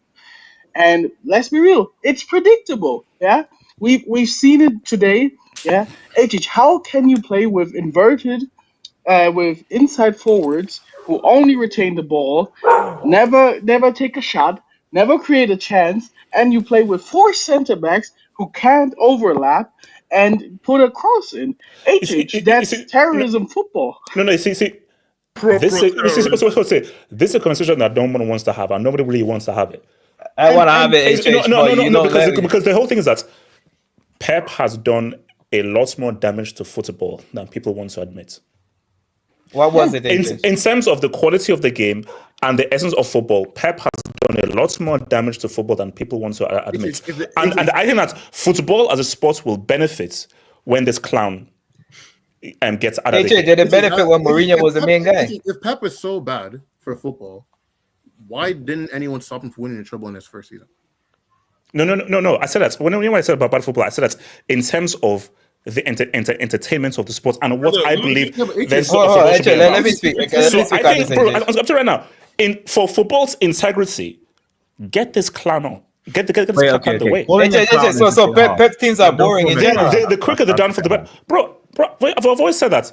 That Barca team, it was Messi tax. Because so it wasn't good football, bro. It wasn't good football. No. The football was good because of the exceptional Spanish core, the mixture of Messi. I'll tell you right now, the Bayern team under Heinkes was a lot better, in my view, and played better football than what he was trying to do during his whole tenure. And I'm saying but you're acting like it was Man City. Let me debunk some of the things that some of these brothers said. Okay, hold on, Vic. They defend the boy, Pep. First of all, I agree that these recent seasons, Pep has become some sort of a terrorist, bro, with his adjustments and being more defensive and conservative. But to say, because no man pointed out about it started all the way from Cruyff saying that all this philosophy garbage. This brother has no fucking idea, bro, what he's talking about. Because when we won our first UCL, bro, we played freaking pragmatic, bro, because we were getting cooked. Cruyff was never some philosophy guy that stick to his philosophy. He used to do 3 at the back. He used to adjust his system whatever he needed to get the win. He wasn't no philosophy guy. Bro, let me speak about Mourinho, the guy that gets praised a lot. No, Vic. This is about Pep. So defend Pep. No. Why don't you want? You keep squeezing him in. I can make arguments against your boy, because bro, recently Di Maria said that in an interview said that when it came to prime Barca, Pep Barca, Mourinho didn't have any freaking idea how to stop that team. So he instructed the players to kick them, to foul them. Messi tax. No, he said the entire team. Why did he say that? Because your boy is a terrorist as well. He's a big terrorist. And bro, and that terrorist couldn't hack it, bro. Why has he lost 5 in a row? What has happened to Pep? I said defend Pep. Defend him. Bro. You see. I can even say it's embarrassing what he's done. But he also is the first manager to pimp slap this league and go 4 in a row. So after one, this is gonna be a horrendous season for him. This one season, we're gonna act like this brother is some random guy from the road. Because you wanna push this terrorist. Because I'm telling you right now, Mourinho is a terrorist, bro. Whether you like it or not. Wait, hold on, Vic. What we're saying is, Pep has had it easy. That's what we're saying. Yeah, bro. When you succeed in life, you can't have it easy, by being fortunate. He fortunately fell into the situation of that Barca team with that Spanish core and Messi. So and that allowed him to fortunately go into a team that won a treble before he got there. Hold on. That fortunately got him into Man City, a team that has the transfer spending power of several countries' GDP that financially doped. He's just been fortunate. If we pick Mourinho, that terrorist, over Pep, does that Barca still do the same thing that they did in the past? Yes, we don't know. I believe so, yeah. Oh, you believe so? We'll be an equal terrorist like that Real Madrid. You're going a bit too far now. You are going a bit too far. Even I could. Like, if you said Sir Alex Ferguson and Barca, exactly. No, just one thing. By the way, Vic, that terrorist team under Mourinho scored 121 goals in a single La Liga season. My guy, I don't give a shit because we equalize our Thomas record about 100 points. No. But we didn't equalize the goal scoring. You can't call Mourinho. Wait. How can you be a terrorist when you score a record number But of his goals in the own league season? freaking players that were under him are affirming this shit. I don't even have to. Oh well. You don't care because you don't have a brain, bro. It is what it is. You don't have a brain, bro. It is what it is. Your boy is a terrorist, bro. Your boy is a terrorist, whether you like it or not. Wait, order the coach. Wait, Bupin, I have a question. Was the football that Barca played with Luis Enrique, was it more offensive oriented, more direct? Let's say that. It was much better. It's the greatest Barcelona team of all time. It was more Mourinho and traditional. Pep were terrorists, bro. What is this? Both of them were terrorists, bro. One was more terrorist than the other. So hold on. So Jamal, and I'll come to SK. So Jamal, it's funny that you always return when Liverpool are cooking. So Jamal, speak on your bro. Artist, I've not seen this guy for like a bloody year, bro. It's wild. So and also King Sol. Don't think I don't see you in the chats, King Sol. I've not seen you since last time Liverpool were cooking, bro. So you Liverpool fans you guys are shameless, bro. Jamal, talk to me. Yeah, man. HH, how you been, bro? It's been a while. Jamal, don't. But the first thing I'm gonna say is that Pep already said, without good players, I'm trash. Pep already said that with his own mouth. So I don't know why is the argument. Pep said, bro, you don't give me my players, my system can't work. But there's three big problems with Manchester City right now. The first thing is, bro, their transfer window. Other than Guardiola and Haaland, tell me who has been a success. These guys are buying flops. Mateus Nunes, flop. Calvin Phillips, flop. Doku, flop.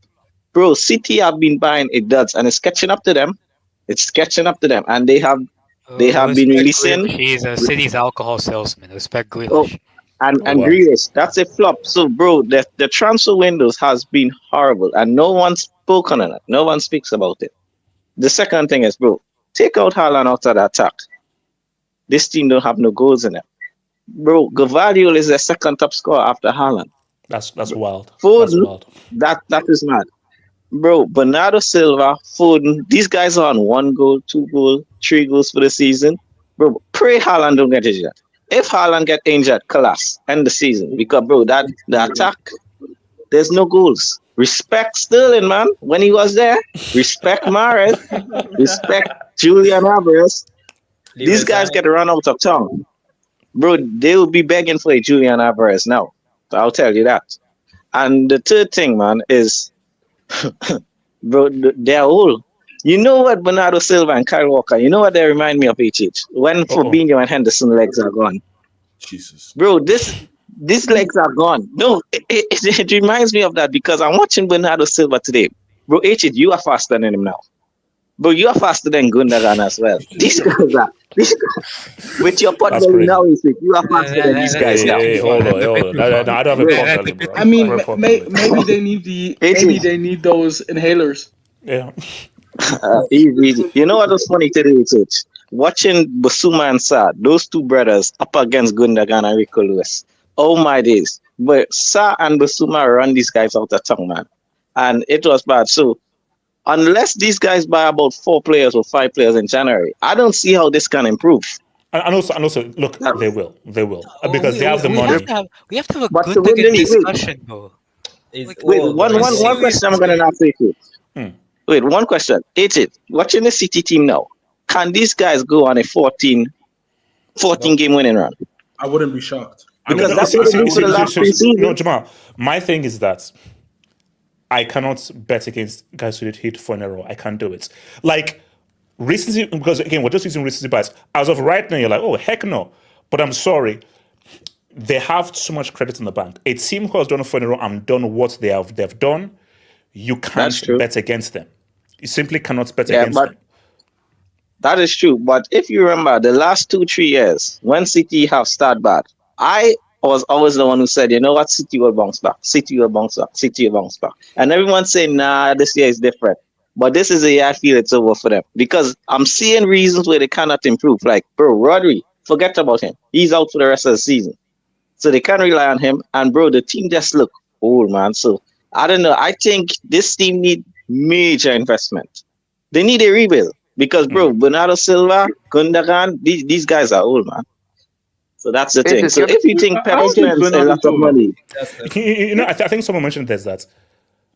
Do you know how he's important wearing a Mahrez Portugal was? shirt right now.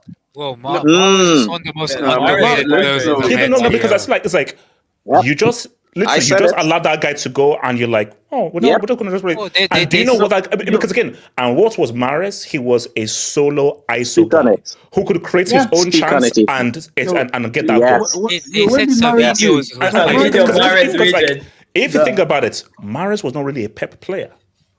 No, he was an ISO solo guy. I will do my own thing. Yeah, AJ, but I have a wait, hold on. AK, sorry, AK, wait a minute, AK. They said Savinho is his replacement, which is, as a North African myself, it hurts to hear that. It hurts to hear that Bum Savinho named the same sentence. Mars. Also, wait, hold on. AK. Yeah, we have to have a Gundogan and Bernardo Silva discussion. Bro, are we forgetting this guy Gundogan literally terminated his Barcelona contract to come to Man City. And on top of that, Bernardo Silva, bro, let's be real. I know a lot of people hype him on the panel and stuff. Bro, since that trouble season, that guy's been a no-show. That guy's done nothing since the trouble season. No. He's the most. But they have done it in their prime, though, so that's why they disagree. But see, this is why like this is a very crucial part of Pep. Which, if we don't want to bring up the whole Pep Fergie thing, because Fergie during his tenure created like 3 teams. So what we're now seeing is Pep. Remember, so is this Pep's second team? Or is this still his one team? No, has he had 2 teams? I'll take second team. I'll take I honestly say it's more like 1.5. Because like half of the team was there when he started. And he really got that's not true. Okay, so how many actually but that's real. How many players are still here from 100 points and 98 points? So He's only De Bruyne. Bernardo Stones. Yeah, De Bruyne and Walker as well. So so you can say So this is his second team. This is his second team. So but my thing right now is this is a team that needs to be rebuilt. Okay, but so can you pretty much make it a new team? I just say one thing though. Go for it, SK. Even when Fergie made that transition, United were shit for like 3 years in the meantime. Like they weren't like it wasn't just like we won all this trophies and then I just got rid of these players that were underperforming and we just kept winning. Bro, from like 2002 to like 06, they weren't doing shit. Like excuse my hold up. Let me caveat to that. Someone sent in straight. Yeah, we should also put it in context that the Premier League was far more competitive back then when you had the likes of obviously Jose Mourinho coming in, when you actually had Arsene Wenger who was doing something and managers get out. Those are excuses. No. There was more Liverpool were pushing. I appreciate Liverpool. Yeah, I appreciate Liverpool when obviously we're nowhere near. That's fair enough. So you can't tell me that aside from obviously Jurgen Klopp, obviously who did this thing, what other comparable managers or competitive managers as Pep Guardiola had during his tenure? But Ardius, outside of Mourinho, like what did Arsenal really do in the league after the Invincibles? Yeah, there were bombs as well. Wait, hold on. No. They won the league before the Invincibles. They won the league before the Invincibles. No, after the Invincibles. After that, Arsenal finished above United once. And then I sent you a tweet. Again, post Invincibles Arsenal was some of the best football I've seen, bro. Can I ask one small question? Wait, hold on. Go for it. What's the question? It's just one small question. Since when have we been expected to take Akanji and Lewis seriously? Like, who are these guys? Where did they come from? They're mid. Akanji was a loser at. Well, no. But my thing is that Lewis is terrible. Pep got these players, therefore he vouched for them. If you got these players, you have to vouch for these players. Yeah, and because of media PR. Because of media PR, hold on, no man. And because of media PR, we are supposed to take them seriously. That's it. Because of their play for Man City, for Pep Guardiola, they're great. No. It's probably the reason why people take them seriously. Quickly on Akanji, Akanji, you can clearly see the guy was before he came and after City. Even if you look for the Swiss national team, the guy performed more even at the Euros. So you can clearly see the guy made him better. So let's not act as if like every player Pep buys is like this made article. He improves certain players. Yeah, he was And for trash, me, and now he's almost trash. He I was. have a What are you talking One of about? the best center backs in the Wait, Euros. hold I have a on. question. Wait, hold on. Let me get this done. Let me get this done. done. Shout out to AR. I saw him today. Patrick, I'm sorry you got beat by Brennan Johnson. Take the L. If Amarim beats this guy and finishes above Mikel and Pep, what we say? Wait, no, hold on. Actually, no, that is happening. Above Mikel, yes. Let me can I Wait, hold on. respond to this? I don't know. Like, okay, Ardis goes with Ardis. Okay, first of all, AR is an Arsenal fan, so stop being shameless. The question is not about Manchester United finishing above anything. The question is Mikel Arteta needs his trophy. Okay, Yes. we said everything about Pep. Mikel Arteta needs to win a trophy this season. Otherwise, we need to be having. No, I told you guys, don't let Amber Rose win this league title. Don't, because then we're gonna have an extremely we're gonna have a very uncomfortable conversation. So are we saying Arteta is a Premier League virgin? Is that what we're saying right now? Bro, I'm saying right now that Arteta may need a bigger light bulb. That's what we're saying. I think he may need a bigger light bulb. Because that's we don't want that could be a very nasty hangout. There was no So point in buying he wants Winston Spots to come in in his very first season, and also don't let me do anything on that UCL. Like we're doing those, but don't see the Can I just say this? Craziest debut, bro. Guys, can I just say this? Yeah, the thing is, I don't know if you can remember, but Bernardo Silva recently came out in an interview and said that when it reached 11 points, when we win the title last season, he said, bro, mentally we checked out. So I'm just saying, bro, if we win tomorrow and we beat these guys, it's 11 points. Bro, I don't think City can come back from 11 points. I know they're great, but even that year, and that was peak Manchester City.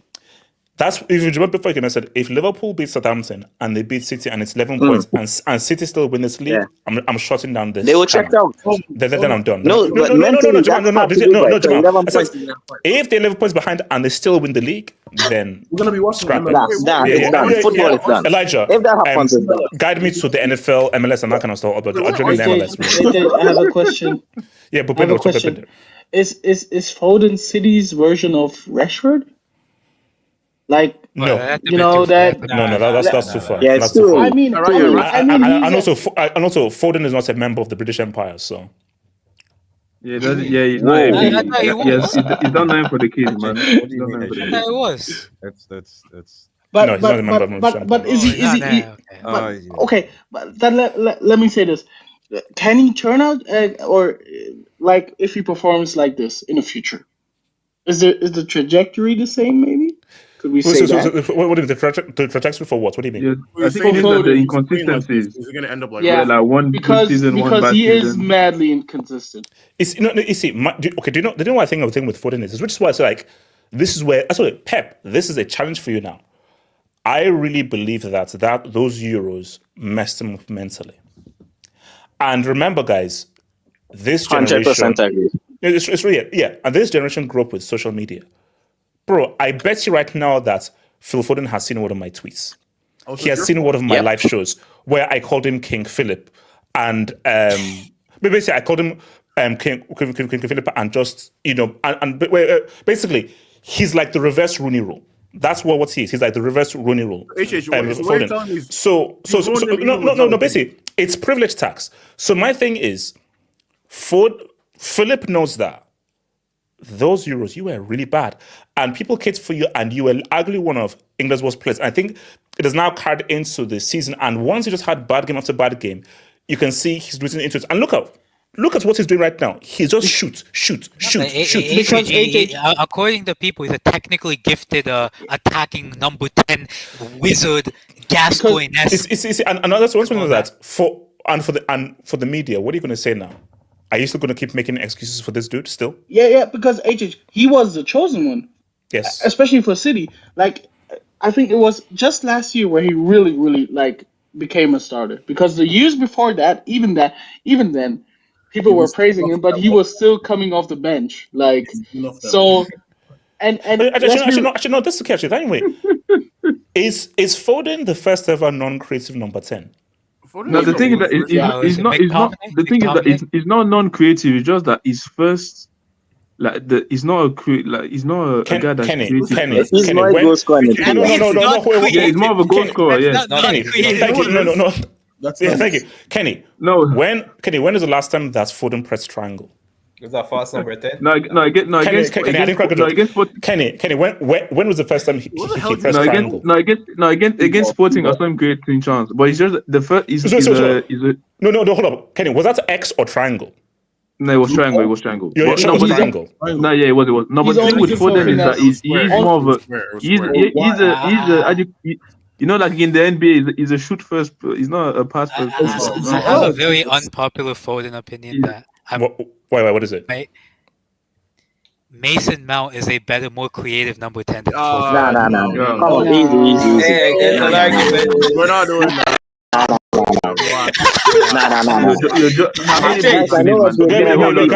That's too far. Can you realize? Hold on. Do you realize that I've not dropped a brick on him? You should. UCL Mount. I've not dropped a brick, and also you know how much bet I've not dropped a brick on him. He's wrong. AJ, you don't believe that. SK. AJ,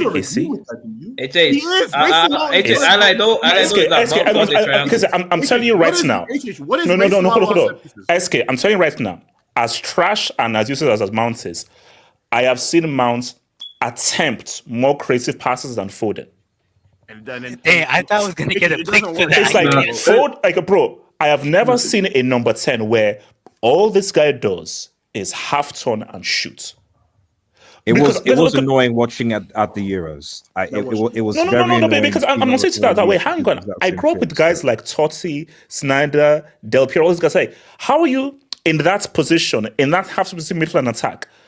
And you know that's a striker just ahead of you. You know you've got two wingers out there, and you receive the ball, and your first thing is they throw ball on, is a pass on. Your first thing is turn and shoot. That's crazy. Literally, that is a footballing sin. Basically, put it very simple. What is the first thing that Odegaard does when he receives the ball? The first thing that Odegaard does is, can I make the pass? If I can't, okay, then shoot.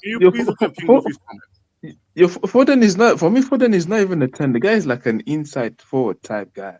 I don't see him as that's what AJ, but the most frustrating part is that the media still paints him as a 19-year-old, like that he's still up and coming and still that young lad who's trying to get into might have more kids than all of us, bro. Yeah. Wow. Phil 24, bro. But guys, basically, who do you think City are gonna buy to invest in the squad next year? Cause bro, I'm hearing Musiala, I'm hearing Wirtz, cause they're gonna go crazy in the summer. So I do think it is actually quite interesting that a few days ago Pep signs till 2027. And now he's in this area. And look, here's the thing. Oh, guys, okay, this is not all but some hits that ball. Because for Pep, this is now a challenge. Because of right now, because this is obviously where you now need to rebuild. Because trust me, I didn't think that City would be in this situation right now where this thing has just completely lost their mojo. Like, look, they're going to get back on track. They don't get back to winning ways. No, they will. But the issue though is, if this thing goes to 11 points, that's where it gets tricky. If it gets to 2020 levels, that's a problem. I mean, if Liverpool can keep it up until February, then yeah. I don't see Liverpool slowing down. No. See, that's the thing. Liverpool will slow down. They will have that's going to happen. But the issue is that if Liverpool have a big enough buffer, then that leaves you with much more of a margin of error. Like, put it this way, if Liverpool drop points against Southampton and City beat them, then we're having a very different discussion. Yeah, it's on. Then it's a very different discussion. But I will tell you this, Pep ain't going to lose a guy named Slut. If he does that, we're going to see a 10p. Pep going to say, nah, you're not going to kill me out like this, bro. If I lost to a guy called Slut, I'm going to win the Premier League for the next 10 years. That's what he's going to do. It's going to be scary. But I just cannot envision Arne Slot winning this title. Which is what's like. No. You're envisioning not apologizing to him, HH. That's what you're saying. No, I'm envisioning him. I can't imagine Amber. HH, the kind of Amber? The kind of Amber? Come on. HH, you saw Chelsea winning the title. I'm not gonna lie to you. Exactly. AJ, you called them. Wait. Also, correct me if I'm wrong, but maybe I'm wrong here, but that team in blue. That team in blue. No. Yeah, no, That- Chelsea. No, speak on it. Speak No, on no, it. no, but no, AJ, no, you no, are a no, centre-back RDS, that you're goes 12th. from Southampton. Is that No, Chelsea? RDS, you're 12th. You're 12th. It's not. No, I know. No, RDS. No, RDS, 12. You're So wait, RDS. Should I scroll down? Let me scroll down. So you're down there. Hold on. Wait, RDS, can you see where you are? HH is using the scroll down logic on other people. AK, it's called revenge. You didn't have So to. it's scroll. I understand. Yeah. So do you HH, have to for the scroll scroll? down, you have to zoom out or zoom in. Zoom in.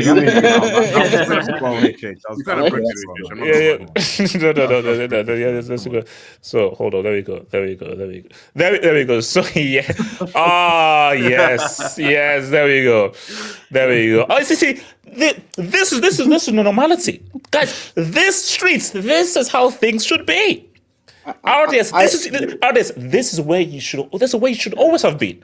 This is where you should always have been. I think And his goal difference is 0, by the way. Yo, you guys are not Your even GD top is of, 0, you by guys the are way. not even top of the half table, man. You guys are 12. Oh, that beautiful. So, guys, isn't that beautiful? Guys, come on. Finally, Isn't this beautiful? I really miss. No. Guys, think about it. We are only a point behind these dudes, Stop, please. and only. Okay. Oh, No, damn it! I It's tried 6 points. I mean, you know. Look, hold on, Jamal. No, wait, what- Elijah, can you lose to Southampton, please? Can you just please lose? What's Are you the sure? goals conceded, AJ? For who? What's the gap between Liverpool and the rest in goals conceded? It's mad. Oh, Jesus! Wow. Yeah, I think that's 6 better than the second. Oh yeah, Liverpool have only conceded 6 goals, and then everyone else. Wow, City have considered 17. And Nicholas Jackson is one of them, by the way. Yes, Nicholas Jackson. That's true. HH, can I just ask you? Yeah, Can I just ask you something Yeah, about Chelsea? hold on. Go for it. Go. No, actually, hold on. Before you go, I just want to I don't know. Guys, can we just look at this image? So, Streets, can you just look at this image? Can you just... wait.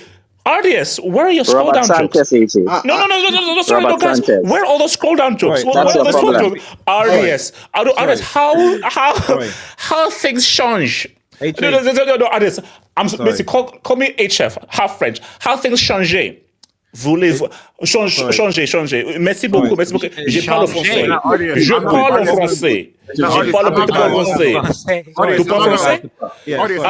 parle français. Tu parles français? Sorry. Je parle français? Unfortunately, sorry, and I must apologize to the panel and to the streets. Unfortunately, I just really don't understand the Conference League language. I don't understand. You see, but artists, do you want me to scroll down again? If anyone do you want me to scroll again? Streets, do you want me to scroll down? Streets, if you want me to scroll down, hashtag scroll down. Hashtag scroll down. RDS, I think Chelsea's next game is Heidenheim. Splash, stop snitching. Splash, relax. Man, it's serious. You're only a goalkeeper and a defender away from challenging, in my opinion. RDS, you understand that second half of the table language. That's what you understand.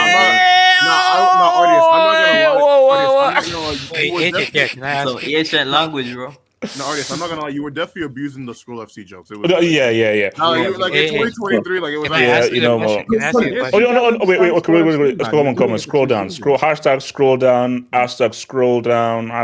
Okay, guys. Okay, before we go, let me scroll down. So, RDS, we're gonna scroll down. RDS, are you watching? RDS, are we? HH. Okay, no. Again. Yes. Oh, damn. Again. HH. Chelsea. Wait, guys, I have a quick question. Wait, hold up. 12? That's interesting. That's in Spanish. That's interesting. No, can I ask you a serious question? Wait, hold on. AK wants to say, AK. Why are your fellow countrymen who are Chelsea fans saying that Enzo Fernandez is performing well now that he's left his wife and kids? No comments. Easy. That's crazy. Okay, yeah. Just a quick question. Can you pull back the table? Yeah, you have to congratulate Man United on one thing. If you look at the goal difference, at least they don't own the Premier League any more money. Right now, they're equal at 0. You know what I'm saying? You got that difference up to 0. You know what I'm saying? Yeah, that's progress. You know what I'm saying? At least you don't own any more. Kenny, How the hell Kenny, does H- Spurs have Kenny and 27 HH. goals in the league? What the hell? Kenny and HH. I have Yes. to remind you, first page was only a thing created by Chelsea. I mean, we were literally laughing because of you. I mean, first page, just like I know. top four. Wait, hold on. So we're actually in a tie. We're not in title But race. you're gonna ask a serious question. Methinks we're back. Methinks we're. Artists, this doesn't concern you. Artists, this doesn't concern. No, artists. This is called title talk. Title talk. Artists, see, like we're about winning. You know, we're about artists. I'll show you again. This is what it looks like at the top of the table. Like it's top of the table. You like this? So like artists like this like different. You know, like this is when you're going for a title, and this is where you've got to win games. Wait, hold on. So you got to start winning games. You know, it's like you got to start winning games. You got to start winning games. Let me ask you a serious question. Wait, guys, serious question. I want to Jamal, answer ask anything you want. Ask anything. Can we talk about Yeah. Barcelona, please? Let's get all the jokes out of the way. All right, serious question now. For me personally, I think you're a goalkeeper and a centre back away from being serious title contenders. But I want to know your opinion. What do you feel? We're taking him to Kiev soon. But yeah, what's saying? Yeah, but what do you feel Chelsea need to be real title contenders, like bona fide title contenders? For me, it's just a centre back and a goalie. I like Nico. Serious now. No. Basically, he hates Nico. Actually, gets rid of Madueke. Oh no. Nico's my striker, bro. That guy's my striker. Oh my god. Well, that guy's wait, hold on. That guy, he's my striker. That guy's my striker. Don't see that bad man. My striker. Wait, hold on. Snow, who the hell? Who said that trash? HH, you cooked him so hard, bro. Who the hell called him calling nobody? Who said? Nah, it's just I remember. I remember. Elijah, you're saying I would insult my striker? I remember the. What are you talking about? I've always defended him. This is my striker. I remember the days I was ridiculed on this channel. Yes. For backing my guy. Kenny, I was agreeing with you. This is my striker. No. This is my striker. I've always defended him, bro. I've always defended him. Let him answer the question. No, it's Jamal. Give us a quality keeper, a quality central defender because that defense is tricky. That keeper is ass cheeks. No, but the thing is, puts a gun to Madueke's head. And if you do those things, can you and everything, I think he can be title contenders. That we can say what's up. Well, Estival might become the next Yamal. What if Estival becomes the next Yamal? Bro, Can you not do that dance? Can you not do that dance? No, guys. I vow to thee, my country, guys. If I vow to thee, my country, is the next big thing, it's over. It's over. Seriously, Jamal, you better win this title right now because if I vow to thee, my country, is the next big thing, we're gonna win it. Can you please stop doing that dance, please? Kind of weird. No, I can't. I have to do it. Shout out to your boy Salmani. Ever since Philip drank that.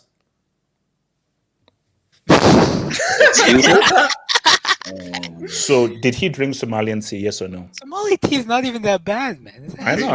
Somalian food is very good. You know what else is crazy? Ever since Man City lost a certain case, this is when the spiral started. Ever since Man City got I want to say, HH, you know, one of the most crucial sporting directors. Wait, hold on, Vic. I'm coming to you after. So, Shotty Boy Wing.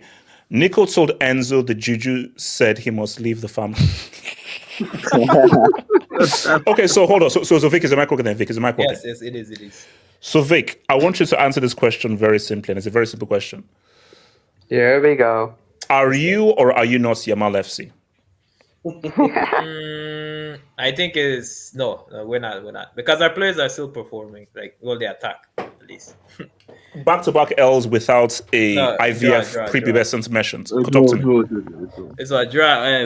Well, of course, against Real Sociedad and Celta Vigo are two difficult games historically for us, especially at Sociedad. Last season, we somehow scammed our way into a win at that stadium. Today, we should have won today, but this was all on the players. They absolutely collapsed. even throughout the game, like they were cutting through us very easily. So is this more a player thing or a flick thing? No, player. Because you saw the Kunde mistake. Hmm. That, like, I would understand if Hector Fort or Kubarsi were to do that, but Kunde, nah, bro. I know, but honestly, what the crazy thing is that was a damn good Lewandowski goal. Yeah. When you look at just how much he had to hustle to create that chance for himself, I was like, bro, because we should have been about, bro, like, what Lewandowski is doing at his age, bro, that guy is reinforcing that longevity case for him, bro. But yeah.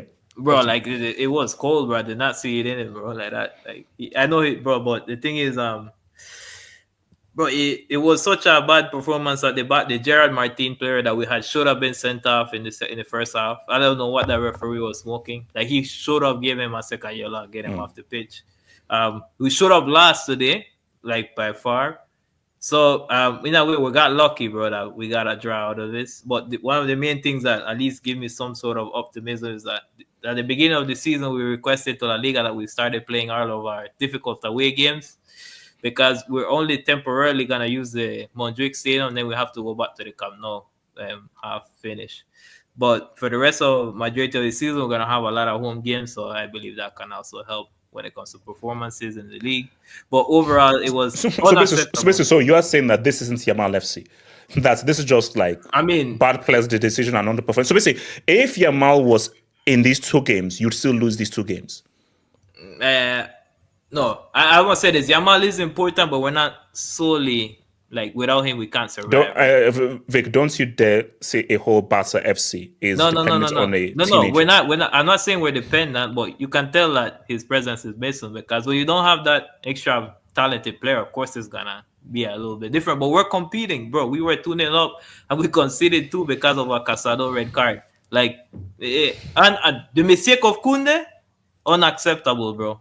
Completely bro. One thing about that guy, he's too relaxed when he has the ball, bro.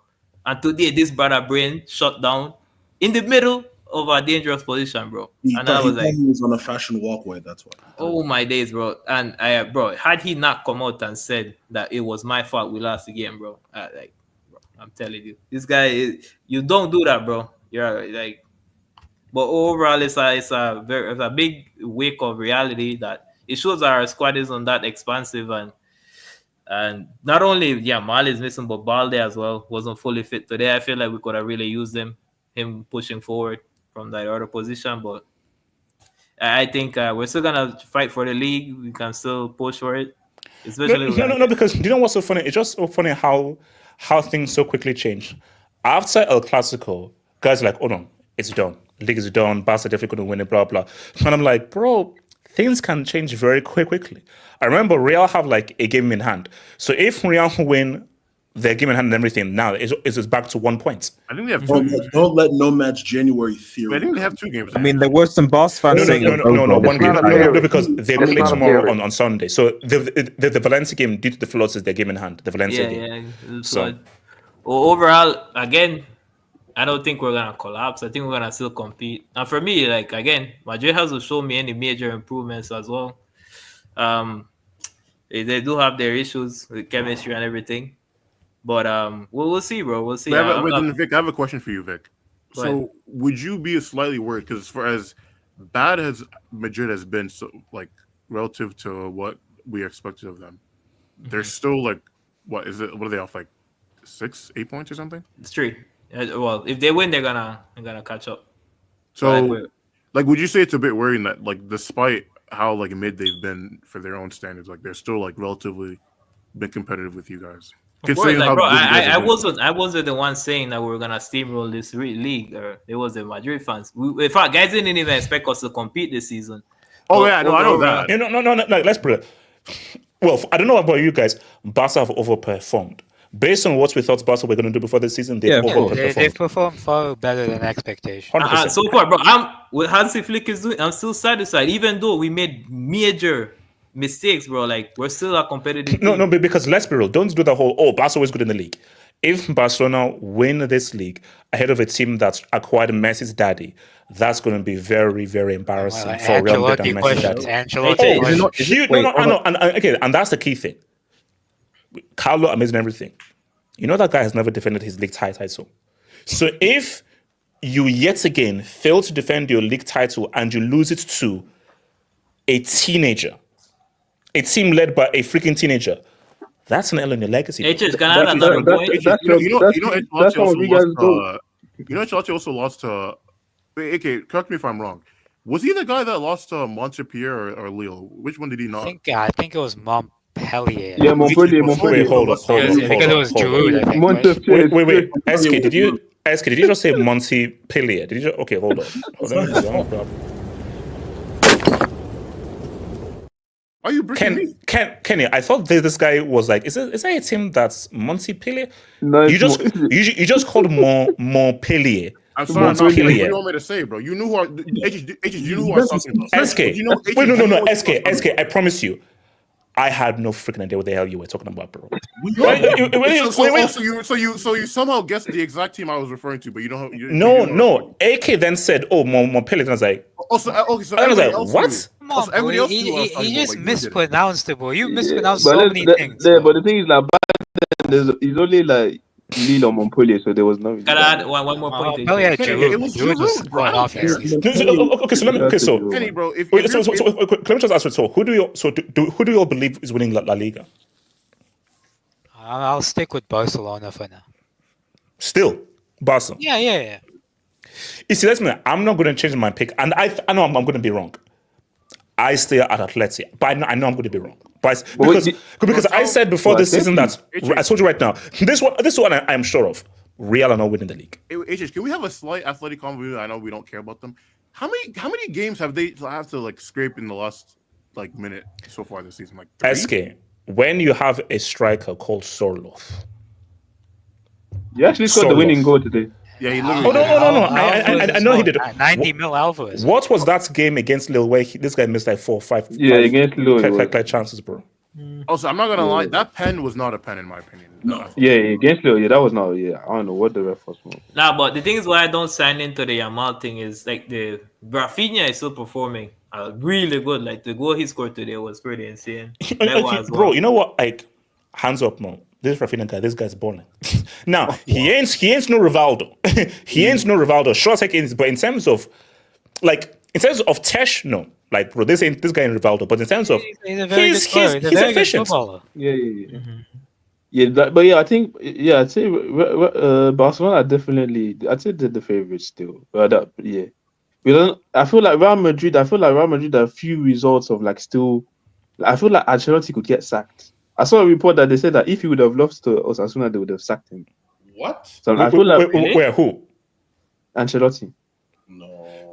Guys, I told you. I think I don't know whether this it was Relevo. It was not Madrid zone. Oh, that's unreliable. That's also unreliable. Wait, Kenny, you went from Madrid zone to something I've never heard of, bro. I know. No, but I feel like Real Madrid. I don't know. I feel like there's certain. I feel like there's gonna be beef at some point. I feel like there's some players there that they're not gonna be happy with the role. Kenny, who are you saying is winning La Liga then? I'd say Barcelona. Same. Barca. I do think that Real Madrid can go on a run, but I feel like there's still a few results out of like still going on. I feel like there are a few losses of like the team just derailing itself. And the thing is that they have quite a few injuries now because Militao. I think right now the only fit centre back they have is like Rudiger. They have no right backs. Oh no, they have a Vasquez, but I think Vasquez is injured as well. So I'm like, I don't know. So Elijah, who you saying is winning La Liga? I'm not gonna lie. If Yamal is not used properly, I'm going to take. I know he says it's not a theory, but I do believe his understanding and Nomad's January understanding. So I'd go Madrid. Okay, so guys, I want to show you something because guys, it's not time for me to rep, and this is something that I believe RDS and Kenny you should be proud of. So I'm going to show you an image. Actually, I'm going to come to RDS with this because RDS, I question your patriotism. You know I'm Nigerian too, right? Sure, and SK as well. So for SK, Kenny, and Ardis, because Ardis, I question your patriotism because you've said some questionable things, even though those things are out for What shouts to questionable Tinubu. things? Like Ardis, I said shouts to Tinubu, shout to Tinubu. So now, Liverpool have working Wi-Fi.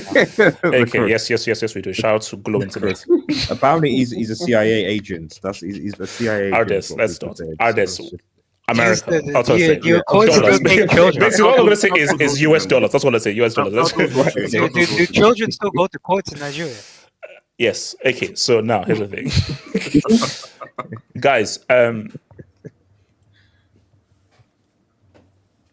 Look who's top. So for guys who listen to this on the podcast, now obviously Napoli play Roma on Sunday, but as of speaking right now, goal difference tax, obviously, Atalanta are top of the table. Guys, if Ademola leads Atalanta... let me cook. Leave Bram Diaz alone. Shout to your boy, Bram. Just leave him alone. Now, let me cook. If Ademola leads Atalanta to a Serie victory, that will be the greatest feat by an African player ever achieved. Jeez, but... Isn't Lotegi like number one in the goal? Can you mute your mic? Do you agree? I just agree. If Ademola leads Atalanta to a Serie title, would that be the greatest achievement by an individual? I thought Osimhen leading Napoli to Napoli. first time in ages. Sorry, Napoli. Sorry, was that No. Ardis won Serie A twice. Weah's won Serie A twice. Who? Weah. He's won Serie A twice. I said Nigerian. Weah's not Nigerian. But not with the last. No. I said African. No, but I said African. No. That's AC Milan. Ardis, I think Atlanta's first major trophy was that Europa League. Yeah, it was that Europa League. And no. I think they won. I think they won the cup. Like Coppa Italia. 60s, bro. And that was like Coppa Italia. It was Coppa Italia in the 60s. Yeah. So, in the freaking 60s. So if, and also we know who scored a three-piece. Ardis, if Ademola, a three-piece Europa League final, leads him to Serie title. So Ardis, please tell me, that's the greatest achievement by an African player ever. Yes or no? But hold on. Did Samuel Eto'o bit slap La Liga with Mallorca as a teenager? Nomad, winning Copa del Rey with Real Mallorca and winning Serie A with Atalanta. I'm sorry. I'm sorry. Lookman do that. Lookman doesn't do that, bro. There are levels to this. What do you mean? The guy won the Europa League. The guy scored a hat-trick in the Europa League final. A three-piece. Show me Eto'o's three-piece in a Europa League final with a team called ATL with the Atlanta Hawks. Okay. Wait, hold on. Let's Ardis answer. So Ardis, if Ademola leads them to it, name me a greater achievement for an African player. Keep it in mind of what he did in that Europa League final. Okay, first and foremost, I'm gonna say this. Okay, I cannot right now, and you can call me anti-patriotic or not. I cannot say that there's a greater achievement or anything for any Nigerian player if I don't see Nigeria at that World Cup. I don't know what I don't care whether he scores. I don't care whether he scores. Ardis, you know that we have club mode. Ardis, why do you do this? Ardis, why do you do this? You know what? Let me bring Aki and Popo to this. Okay, well, let me bring I don't care what.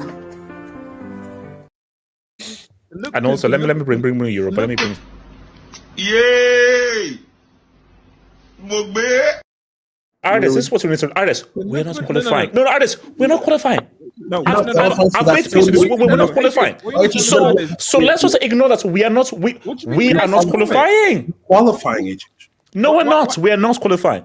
Right. Okay. Well, I'm sorry. I can't ignore. Like, I can't ignore someone saying that this is the greatest achievement an African player has done, and at the same time say this person. Bro, I'm talking about just do away at Rwanda, Benin. Can you not give me something against Rwanda or Benin? HH, can you not do that? Can you not give me something? You not give me. Also, Rwanda, man. You know, respect Rwanda, man. Respect Rwanda. No, I'm not respecting them, bro. I can't respect them, bro. They have okay, so Ardis. So let me look at this straight.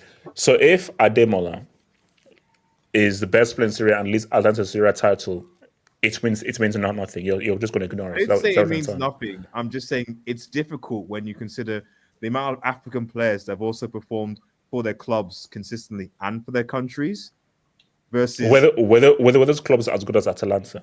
No, wait, were those clubs worse than Atalanta or better than Didn't Atalanta? Mahrez win Leicester City the Premier League? Kante lives. Let me ask you this. So do you think that if he wins Atalanta, do you think that he surpasses Drogba completely? So say again. If he wins the Serie with Atalanta, has he surpassed Drogba in your book? Do you see the silence? Wait, look. You can't ask me that question. Of course, you can ask me that question. You can't. I'm sorry, Eto is still the gold Africa. No, wait, hold up. Unless someone does so, Eto will always be the African goat, and that's already done. He's the greatest African player of all time. So I don't rep Eto like that. Would Lookman surpass Drogba if he does what you say he does? Remember, Drogba contorted his neck, bro. Yeah, exactly. Wait, Ardias, I can't answer that question. Of course you can. No, I can't. That question doesn't make any sense. Okay, Kenny. If Ademola leads Atalanta to glory with Atalanta, based on what they did in Europa League. Yeah, obviously, I think I don't. Well, first of all, would they give him his credit because I think the striker is like on a crazy. Yeah, he has 12 goals. I think Retegi, I think, is the top goal scorer. Yeah, Ratatouille. And what's it?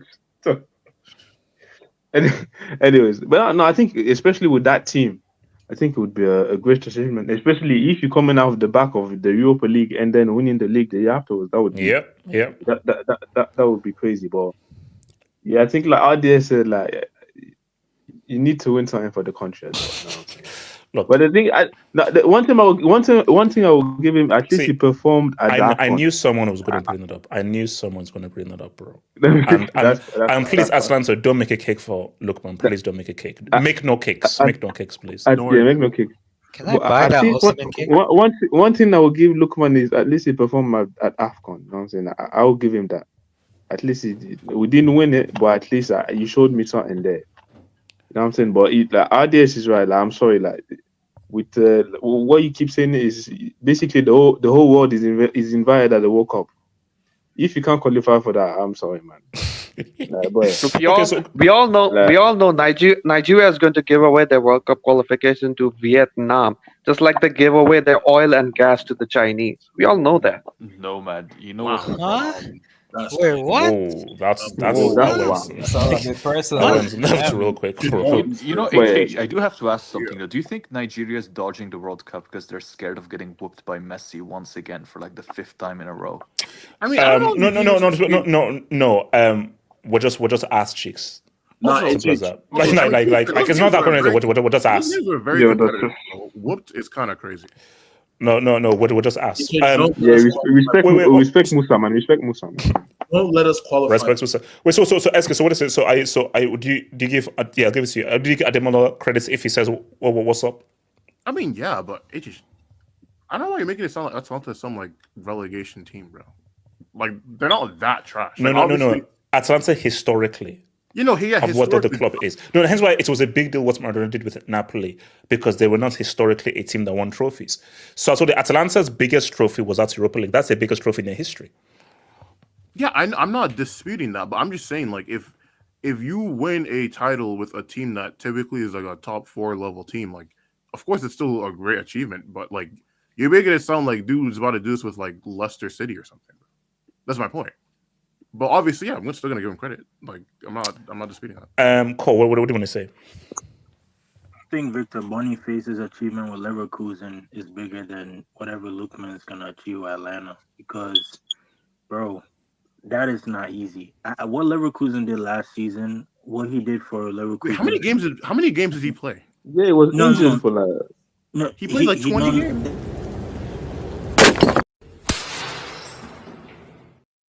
How many games did he didn't even play? Shout out War, man. Shout out War. The main thing though is he was. How many games did he play? No, but he was integral. Yo, you don't for even look this up. Leverkusen. No. How can he be integral when he didn't play that many games and he was injured for most of those games? He was in the big games. He played the big games in the Bundesliga. He was in all those big a league is 38 games. And So what I'm- to be integral to a league, you have to be there for most of those 38 games because it's about consistency. No, you don't. So how could it be Big integral games- if you're not there for the 38 games? for the two for the one against Bayern, he was there. I mean, if you looked at it, How many? But how many points did they win the title? They won it by, I believe Like it was 20, like 20. Yeah, 20 points. So, Bro, actually, that's amazing, bro. yeah, I don't know so about yeah. Okay, so if he didn't do those things in those big games, Mm-hmm. would Leverkusen still win those the title was if he wasn't there integral. for the Spanish games? HH, let me say something No, about let me Boniface. drop another one. Let the man explain himself. The thing bro. is, let me explain. The thing about Boniface is, right, he might have not scored as much goals as he did this season. I think this season he has more goals than he did last season. But personally, his contribution to the Leverkusen team, his him being a part of a team that had no business. They had no business of winning the Bundesliga last season. Wait, Cole, I have a question. And do you believe that Atalanta have any business winning the Serie? And Atlanta, it's a Serie is much tougher. Atlanta? Serie is much tougher than Bundesliga. MLS see, mate. Atlanta, they have a chance of winning Serie A. Atlanta? The Hawks don't play in Serie. They play That's in what the they're NBA. called. Atlanta. It's It's Atalanta. That's actually young, man. Damn bloody fool. No, look, it's a tough league, HH. Serie A is a tough league. And if Atlanta wins the league, it's no big loss because even a team like Napoli, they won the league. It was a big news. It's not new. If Roma wins the league, it's not big news. But to win the Bundesliga, what? That is big news. Roma hasn't won look, Serie A in let me tell you 25 something. years. Leverkusen had What are you no talking about, bro? Leverkusen had no business winning that. bitch off. All right, yeah. Drop the mic. Drop the mic. Let him finish his point. No. AK. There's nothing to finish there. There's nothing. The guy has assaulted the mic, bro. Wait, hold on. Let me bring it. Oh, hold on. Shout out to your boy. Asia, just keep. Okay, running on. Wow. Okay. Wing, thank you for that. Wing. 0-19. Remember for 6 months. That Saka goal was not it. Bro, that was a very good goal. Inwanieri is very good, man. Very technically talented. That guy, he's better than Jesus Christ. Bro, what? In those last 10 minutes, he did more than what Jesus Christ has been trying to do for how many years for Arsenal? No. That's blasphemy. That's blasphemy. That's blasphemy. Come on. Hold up, is his name Jesus? Just call him Gabriel Jesus. Okay, Gabriel Jesus. Okay, Gabriel Jesus. What's it called? Let's. Okay, so. Go for what's the question? Actually, no. Okay, no. Let me just touch on this real quick, and then we'll get back to Liverpool just to end it right now. So Bayern are winning the league then. Kane is going to finally get a trophy. I mean, I hope so. That goal was crazy. That goal was yeah, that control, bro. Let me speak. Wait, first, let me. Wait, hold on. Okay. No, okay. So okay, are we saying that like company is going to finally do? Because again, we don't want a situation where for some reason, because let's be real, unless these guys collapse, surely this is the season. Yeah, they should win the league. I mean, I hope company wins the league because you know what they're gonna say about a certain skin color manager if he doesn't succeed. I want Bayern No, because I want I think look, Sanasi to not be vindicated. Look, my thinking is, look, see, I feel that. Gore, no, you weren't. Look, Kane, this is reality. You have to win a trophy. Yeah, exactly. So you can win. You can have as many goals as you want. You are judged based off of your goals contributing to silverware and something that is tangible. Because you see, like obviously we'll talk about UCL on Sunday because Bayern again against PSG. I think that Bayern's focus is the league. UCL is like a side quest, which is crazy because that should also be a main quest. But the main thing is, gets back to Bundesliga supremacy. So, but okay, so you do believe that they'll win it? I think they win it quite comfortably. To be honest, I don't see any team that really looks like challenging them. Leverkusen have regressed. Leipzig don't look that great. Dortmund have a guy who married his own cousin as the coach. What? So yeah, that's I don't. true. How do you know that? No. We're not elaborating. No comment, man. No comment. I mean, Eintracht possibly with Omar Marmoush, but that's like a very, very, very slim chance. So all roads point to Bayern winning the league. And but Marmoush, that guy is good, bro. That guy is very good. Yeah. Bro, but I mean, I'm seeing people online say that Kane's the best striker of this generation. He revolutionized. Wait, hold on. English striker. Hold up. Wait, who is saying that? Who that is saying that? Yeah, who is No, after Kane scored a hat-trick against Bayern, you had all these guys come out like, look at Kane, bro. Look at his playmaking ability as a striker. And also, AK, ask those same people where was all that playmaking ability and that touch in the Euro final. To be fair, though, his generation is like. AK, to be fair, his generation is like Lukaku and Morata, bro. So. That is true. Does Lukaku have a league title? I don't know. Does he? According to age, Lukaku can play number 10 too. Number 10, bro. So, for that one game. For that one game. He's also a good defender too. You should delete that video. Yeah. Yes. So Elijah. So are we saying Kane finally gets his first trophy, bro? He better, HH. He better. The best striker in his generation part has a point. I'm sorry, I had to pause because I was playing FC 25 and somehow Van Dijk is taking direct free kicks. Wait, Elijah, do you play rush mode? Hell no. No, rush mode's good. I need teammates, bro. Yeah. No. My thing is HH. My thing for Kane, HH. If he doesn't win a trophy, bro, he's just a big club Matt Letitia, bro. Like you 200 plus goals, but you played for somebody that isn't up to par. And then when you go somewhere that matters, you didn't win anything there. Like it just doesn't make sense, HH. This is it, HH, because he's over here saying, I saw it when they gave him his statue at his youth club. He was like, yeah, I'm looking at 2026 is not my last chance. So I have hope for 2028. I have hope for 2030. I'm like, bro. Wait. Like 20. Maybe I've been drinking too much of this stuff. Did you just say 2030? Yes. I mean, how old is he? Is he not like 31? Yeah, no, he's gonna be like 35. Wait. Is he sniffing that coot or is he using Cristiano's same cryo chamber? I don't know, HH, but he has hope. He has hope for not just this year. He has hope for 2026, 2028, 2030. That's the name of your channel, bro. That's the name of your channel. No. Half hope is an irony. Please, there is no hope for you to be playing in 2030. Kane is dreaming of lifting that trophy, man. He's dreaming. No, England are better without Kane. England are better without Kane. Guys, can I ask you something, right? If Kane doesn't win a single trophy apart from a World Cup with England, but nothing else, not a single cup at club level, is his career a success? Yes. Technically, yes. No, hold on. Wait, hold on. What does he do at that World Cup? Does he score in the final? He's the top scorer. He scores the winner. Yes. Oh no, yes, 100%. Like, what if he doesn't win a single trophy at club level? He's doesn't forever matter. cursed at club level. No, let's be it. First thing, it's a World Cup. First thing, England have literally been dying to win this thing since 1966.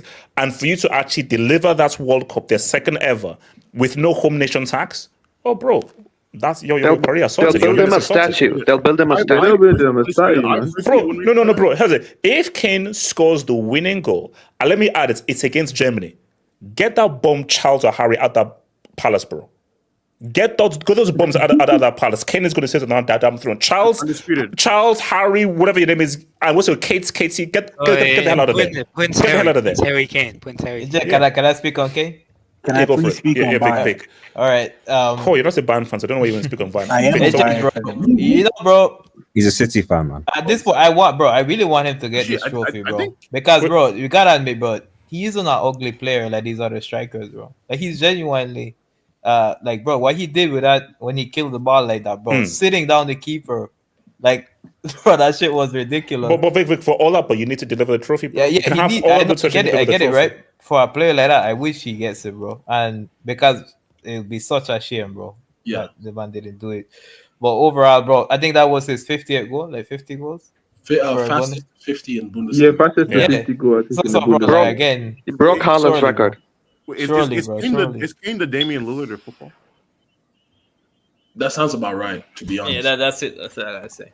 Yeah, no. Damian has a lot more swag, so yeah. Okay. So on this piece, let me bring it down. We'll just run this off. So on this, let me just run this I off. can't right? speak about. No, you can't. Kane. No, you can't. No, you can't. So That's not fair, though. Undisputed. And remember, Elijah is here, so Undisputed. choose your words very carefully. And Elijah's a lawyer. Elijah's a lawyer, And right? he's a lawyer, so choose your words very carefully here. Is this your year? Or do you think City are gonna? Anything they're going to financially dope even more. do can and will be used against Go for it. The thing is, when I'm not sure, I tend to be very arrogant. You know, like a lot of people say, I'm a very arrogant Hangout member. I say a lot of outlandish stuff. Maybe the most arrogant Hangout member of all time. I'm not sure. But the problem is, when I think we can win, I suddenly become very humble, very nervous, very quiet, like a mouse. And I'm nervous for tomorrow. Southampton is a great team, and then we're away from home. It's just he's trolling. No, like I genuinely, like I'm nervous. The problem. Shut your goddamn ass up. Firmino's last 4-4 draw to Southampton. The problem is, like, we can't. We have the chance to go 8 points at the top, but we can't afford any injuries. We've been decent. So honestly, you're saying you're afraid of Southampton. Is that what you're saying? Listen, man, we're one midfield injury away from playing bullshit. We're I watched that one movie midfield yesterday. injury away from playing Dominic Sofolewu, who I'm pretty sure is Nigerian. He's the first white Nigerian I've ever seen. Yo, what's So that bad. supposed to mean? What's that supposed to mean? But I do have to ask That's you wild. one That's thing, wild. though. I do want to ask one thing, though. I want to ask it to RDS. Because RDS, right now, you know what the score is. You think about it every day and night. You know the score is 20-19. 20-19. But you know the Champions League score is 6-3. Now, all I'm going to ask is one thing. If Liverpool makes it 20-20, and given that we've got twice as many Champions Leagues as you, who does that make the biggest club in England? Who does that make? What is going on? Dude, Liverpool are already the biggest club in England. No. Let him respond. Artist, let him respond. Let him respond. Artist, respond. I sorry, I don't speak English well. So HH, could you translate it to Nigerian for him? Actually, you know what? Whoa, Nigerian's hold not a up. language. What? Nigerians, you know what? That's the yellow. Wait, where's my? Oh, there we go. Where's the red? Where's the red? There we go. That's like an orange. That's actually like an orange. That's Okay, literally- like there's Yoruba, there's Igbo, there's all that kind of Like- stuff. there's There's Czech Czechiri, there's no Nigerian. There's Pidgin, you know. So all right. Also, this annoys me because I see people in the comments. They're like, "Oh, Man United will still be bigger, but Liverpool's the best." That doesn't mean anything. No. They're losers. They're losers. Let's keep it a stack. If Liverpool win this, bro, this Slot's narrative is frightening. Yeah, So hold on. So if Liverpool win this league, and it's now 20-20, and it's what 6-3? Yeah, 6-3 in the UCL. Yeah. And already put Liverpool at 7. I mean, it'll put Liverpool. Okay, but the crazy thing is if this happens, this will you is start really paying scary, right? No. But also let's look. If we do the math, 20-19, 6-3. Shout out to Miss Smallwood. If you do the math. Now I can't do a Scouse accent, but you know. So you know this, HH. You know what the thing with English people, right? Is English people put heavy emphasis on their own league over the Champions League. They're the only country who does this. Yes. So they think, oh, United has the most leagues, therefore United is the biggest club. The fact that Liverpool blows them away in Europe, they tend to ignore that a little bit. The problem. I actually agree with basically, Artist is sweaty. Artist is Actually, no, Artist. No, this is a perfect question, and I don't know whether I've asked this of you before, but I'll ask it again. Seeing what the situation is of 2019, and you have a choice, and you have to pick one or the other. Man City 5 in a row or Liverpool to win the league. I thought Arsenal and Chelsea were in the title race, man. RDS. No. This is your sophist choice. This is your sophist choice. No, don't try. You always do this. Don't try to be smart. This is your sophist choice.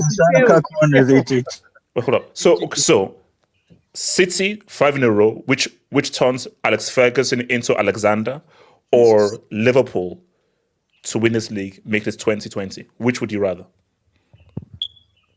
I don't have to choose. It's a lose-lose situation. No. You have to choose one.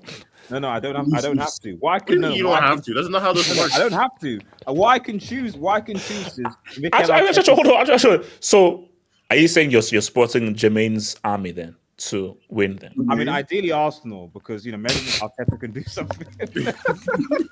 It's been 20 years, dude. It's been 20 years. The most frightening thing now, is that Arsenal fans, I didn't say that. Arsenal, come on. Look, I'm really hoping. Let's respect Arsenal. Come on, let's respect Arsenal. I'm really hoping. I mean, you must be really down bad if you're relying on Arsenal to win the league. Yeah, I know. That's Arsenal won the league was before Hurricane Katrina. But HH, here's an even more frightening narrative, right? This is quite outlandish, but it could happen, right? Because Europe is looking a bit weak right now, right? It's a bit like up and down. On the split, don't go there. On the split, don't stop. No, On the split, let me stop you Not right now. Wait. Okay. On the split, let me stop you right there. On the split, let's stop right there. On the split, see, it's looking good right now. Come the knockout stages, they get activated. Yes, I agree. Come the knockout stages. You see, league right now, boom. When it's now knockout stage and it's now knockout football and that knockout thing, they get activated. I agree. They get activated. Favorite, right? Here's the thing. I agree. Madrid is the favorite, but let's do a hypothetical, right? Just for fun. What if at the end of this year it's 2020 and it's 7-3? Then what? Then RDS needs to support a different club. No. Are we getting Los Blancos Studios back? I was a United fan. I am. Wait, hold on, RDS. Come on, RDS. No. If Liverpool win the league and the UCL, RDS, you can't keep supporting United. I am worried. I think, to be honest, the biggest pain, I am worried if, God forbid, somehow Liverpool were able to get in Slot's first season and he was able to win a treble, then Jesus. There might be. Okay. Now you slow your horses right up there. Now that's scary, guys. Read that. I'm not doing that Hangout. Yeah, or rather, if I'm doing that Hangout, I'm taking a 1 week course in Scouse. I'm doing that Hangout fully in Scouse. No, HH, I'm hosting. Oh no! You're gonna host. No, you're gonna host. And no, I'm doing that in Liverpool, and I'm speaking, and I'm doing that thing fully in Scouse. But guys, come on. See now, bro. That's even Disney Plus, bro. That's like fantasy. That's fantasy added. A treble. If Liverpool win a treble plus 2020 plus 7-3, they're the greatest club in world football history after Real Madrid. It's not even close. No, Elijah, you know what would be funny, Elijah? If Liverpool did like a treble, like how they did in the I think Milan are still there. With the EFL Cup and no one recognized. Nah, they don't have a treble. Oh, again, and the 84 treble. Yeah, that'd be. No, Z-Man would be the first to debunk it. Okay, let's be realistic here. Liverpool, I don't believe they're winning the UCL. No, FA Cup. That's up and down. No. But my thing though is, it's this Premier League. You see, I've just been disregarding Liverpool to say, okay, look, they're going to fall off. Let's see what happens over these next 7 days, because these next 7 days could be crucial in terms of what happens with them against Southampton, and if they beat Southampton, they need to beat City. Because if it's 11 points, because I've always had the mindset that it's going to be City, if not City.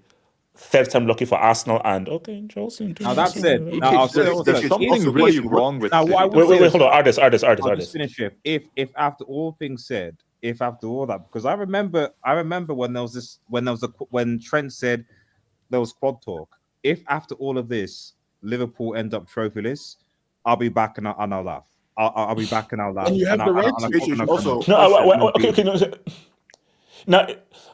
Are Liverpool fans talking crazy the way they were talking crazy during that squad? Not necessarily. And also remember, that squad talk was post 99 points, post UCL W.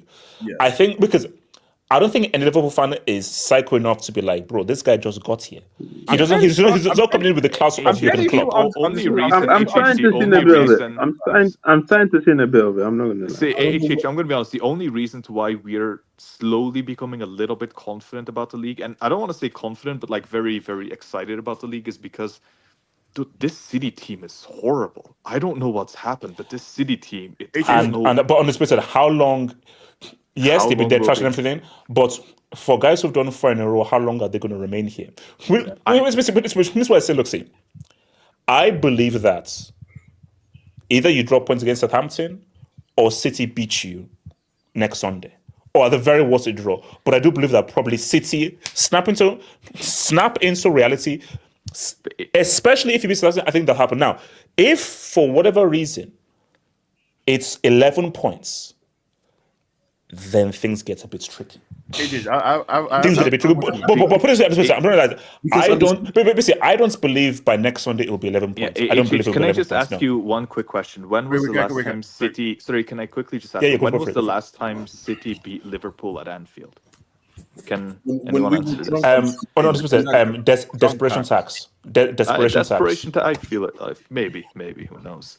Also, HH, No, and also hold on. Here's the thing, though. And if City do beat Liverpool at Anfield, that is a massive turning point in the season. And which is why that game is so crucial. Because of how good Liverpool are at Anfield, how good this team has been, how bad City have been. If City win that game, that is the psychological turning point that City need. So Pep knows that is a key. If ever there's a game to win or a game time to beat Liverpool, it's that game on Sunday at Anfield. That's why. But I don't believe it's going to be 11 points. Hell no. Can I ask one question? What do you think Klopp is thinking right now? No. Can I ask one question? No, he's Can I saying ask one that question? I have the keys to the city. So No. I meant more so in the sense of like, because you think about it, right? Like this is the worst like Pep has been since Klopp has actually had a serious Liverpool team. Nomad. All I'm gonna say, right? I'm actually in Nomad. All I'm gonna say, right? I'm actually kind of almost enticed to rest players against Real Madrid. As crazy as that sounds. No, undisputed. No, absolutely. Can I ask one? Can I just say one thing? Nomad, ask you, Nomad.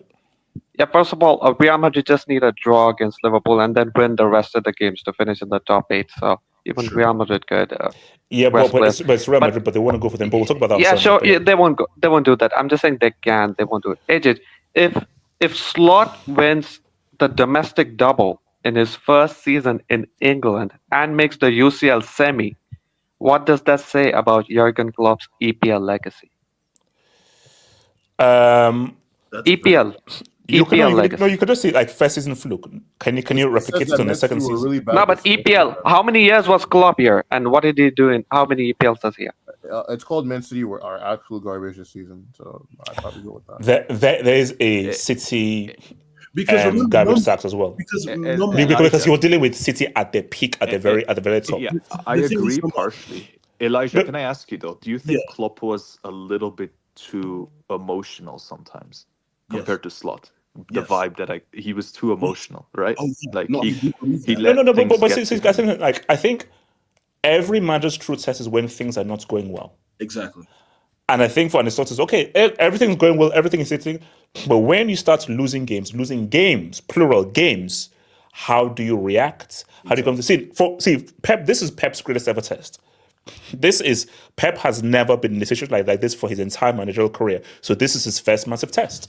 And the mark of a truly great manager, any great player, is what do you do against true adversity, which is going to be very key. But it's just that for me, look. If Liverpool are winning, Liverpool are winning the league. They are. They are. I'm telling you, they are. Okay. If City beat them at Anfield, do you still believe they're winning the league? Yes. Because City are dropping points. City are dropping points. Do Chelsea have a chance, though? Do Chelsea have a chance? Cole, you wanted to talk about this league? Cole, what do you want to talk about the league? Cole. Yeah. I think that it's So do you believe Liverpool are winning the league then? Yeah, I think era ends. There's certain Weren't you stages. a City fan like a week ago or something? But continue though. No, I'm a Bayern fan. He's doing his job. Anyways, era ends. era ends. And HH, this is football. This is what I kept telling people this. This City team, I get it. I know. I think they've really suffered from the players that they've lost. For example, they used to have players like Leroy Sané, who I thought, like, in games like this against Tottenham, if you brought him in, if he was still in the squad, he would have been a very integral part to a team like City. They used to have players like the likes of Otamendi, all these guys, different players. They had them. Otamendi? Even Laporte, they had these players.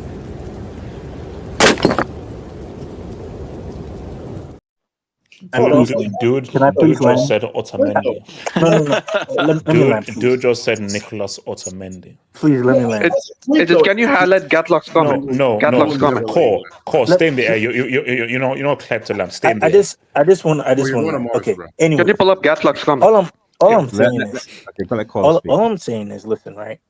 All I'm saying is, I just think that it's gonna catch up to Madrid too. Like, you can't continue to win every season. You're gonna get caught at some point, and I think this is the season where we could see both City, Real Madrid, not even go trophyless. I think they can go trophyless. I really do think so. We're talking about Liverpool. What are you talking about? Where does Real Madrid and City come into when I talk about Liverpool? Liverpool. Okay, Liverpool's one is right. Liverpool's one is this season. I'm gonna be honest. I think they can probably make semis, but the thing is, if and this is only if Luis Diaz misses too many chances. That's what I don't like about that guy. Salah is a great player, don't get me wrong. I think he's an amazing player. The Szoboszlai guy, Wait, are you talking about the UCL or the Premier League? I'm talking about Liverpool. You say you want me to talk about Liverpool. Are you talking about Liverpool in the UCL or Liverpool in the league? Just the both competitions. That's what I'm talking about. Okay. Yeah. So honestly, if you really look at it, I'm looking more so of if players like Diaz, what's that guy's name? Szoboszlai, if they can really step up their game, they really have a chance, because you can't always depend on Salah. Salah is a great player, don't get me wrong, but you're gonna need, especially in big games, you're gonna need these players to really show up. And honestly, the league, personally, I'm gonna say this. I think City is gonna sign 2 or 3 players in January. Same. That's what I'm fearing too. No. Yeah. Wait. No. I think. Of course they are. They're signing at least 2 or 3. Like, let me see. Pep is just saying that how bad will the damage be to January? So can we just get to the winter window? Because winter window, they are gonna. City might spend the most ever spent by the team in January. But I think that it will be too late. That's my only thing. Guys, remember, back here Sunday, UCL preview. One love.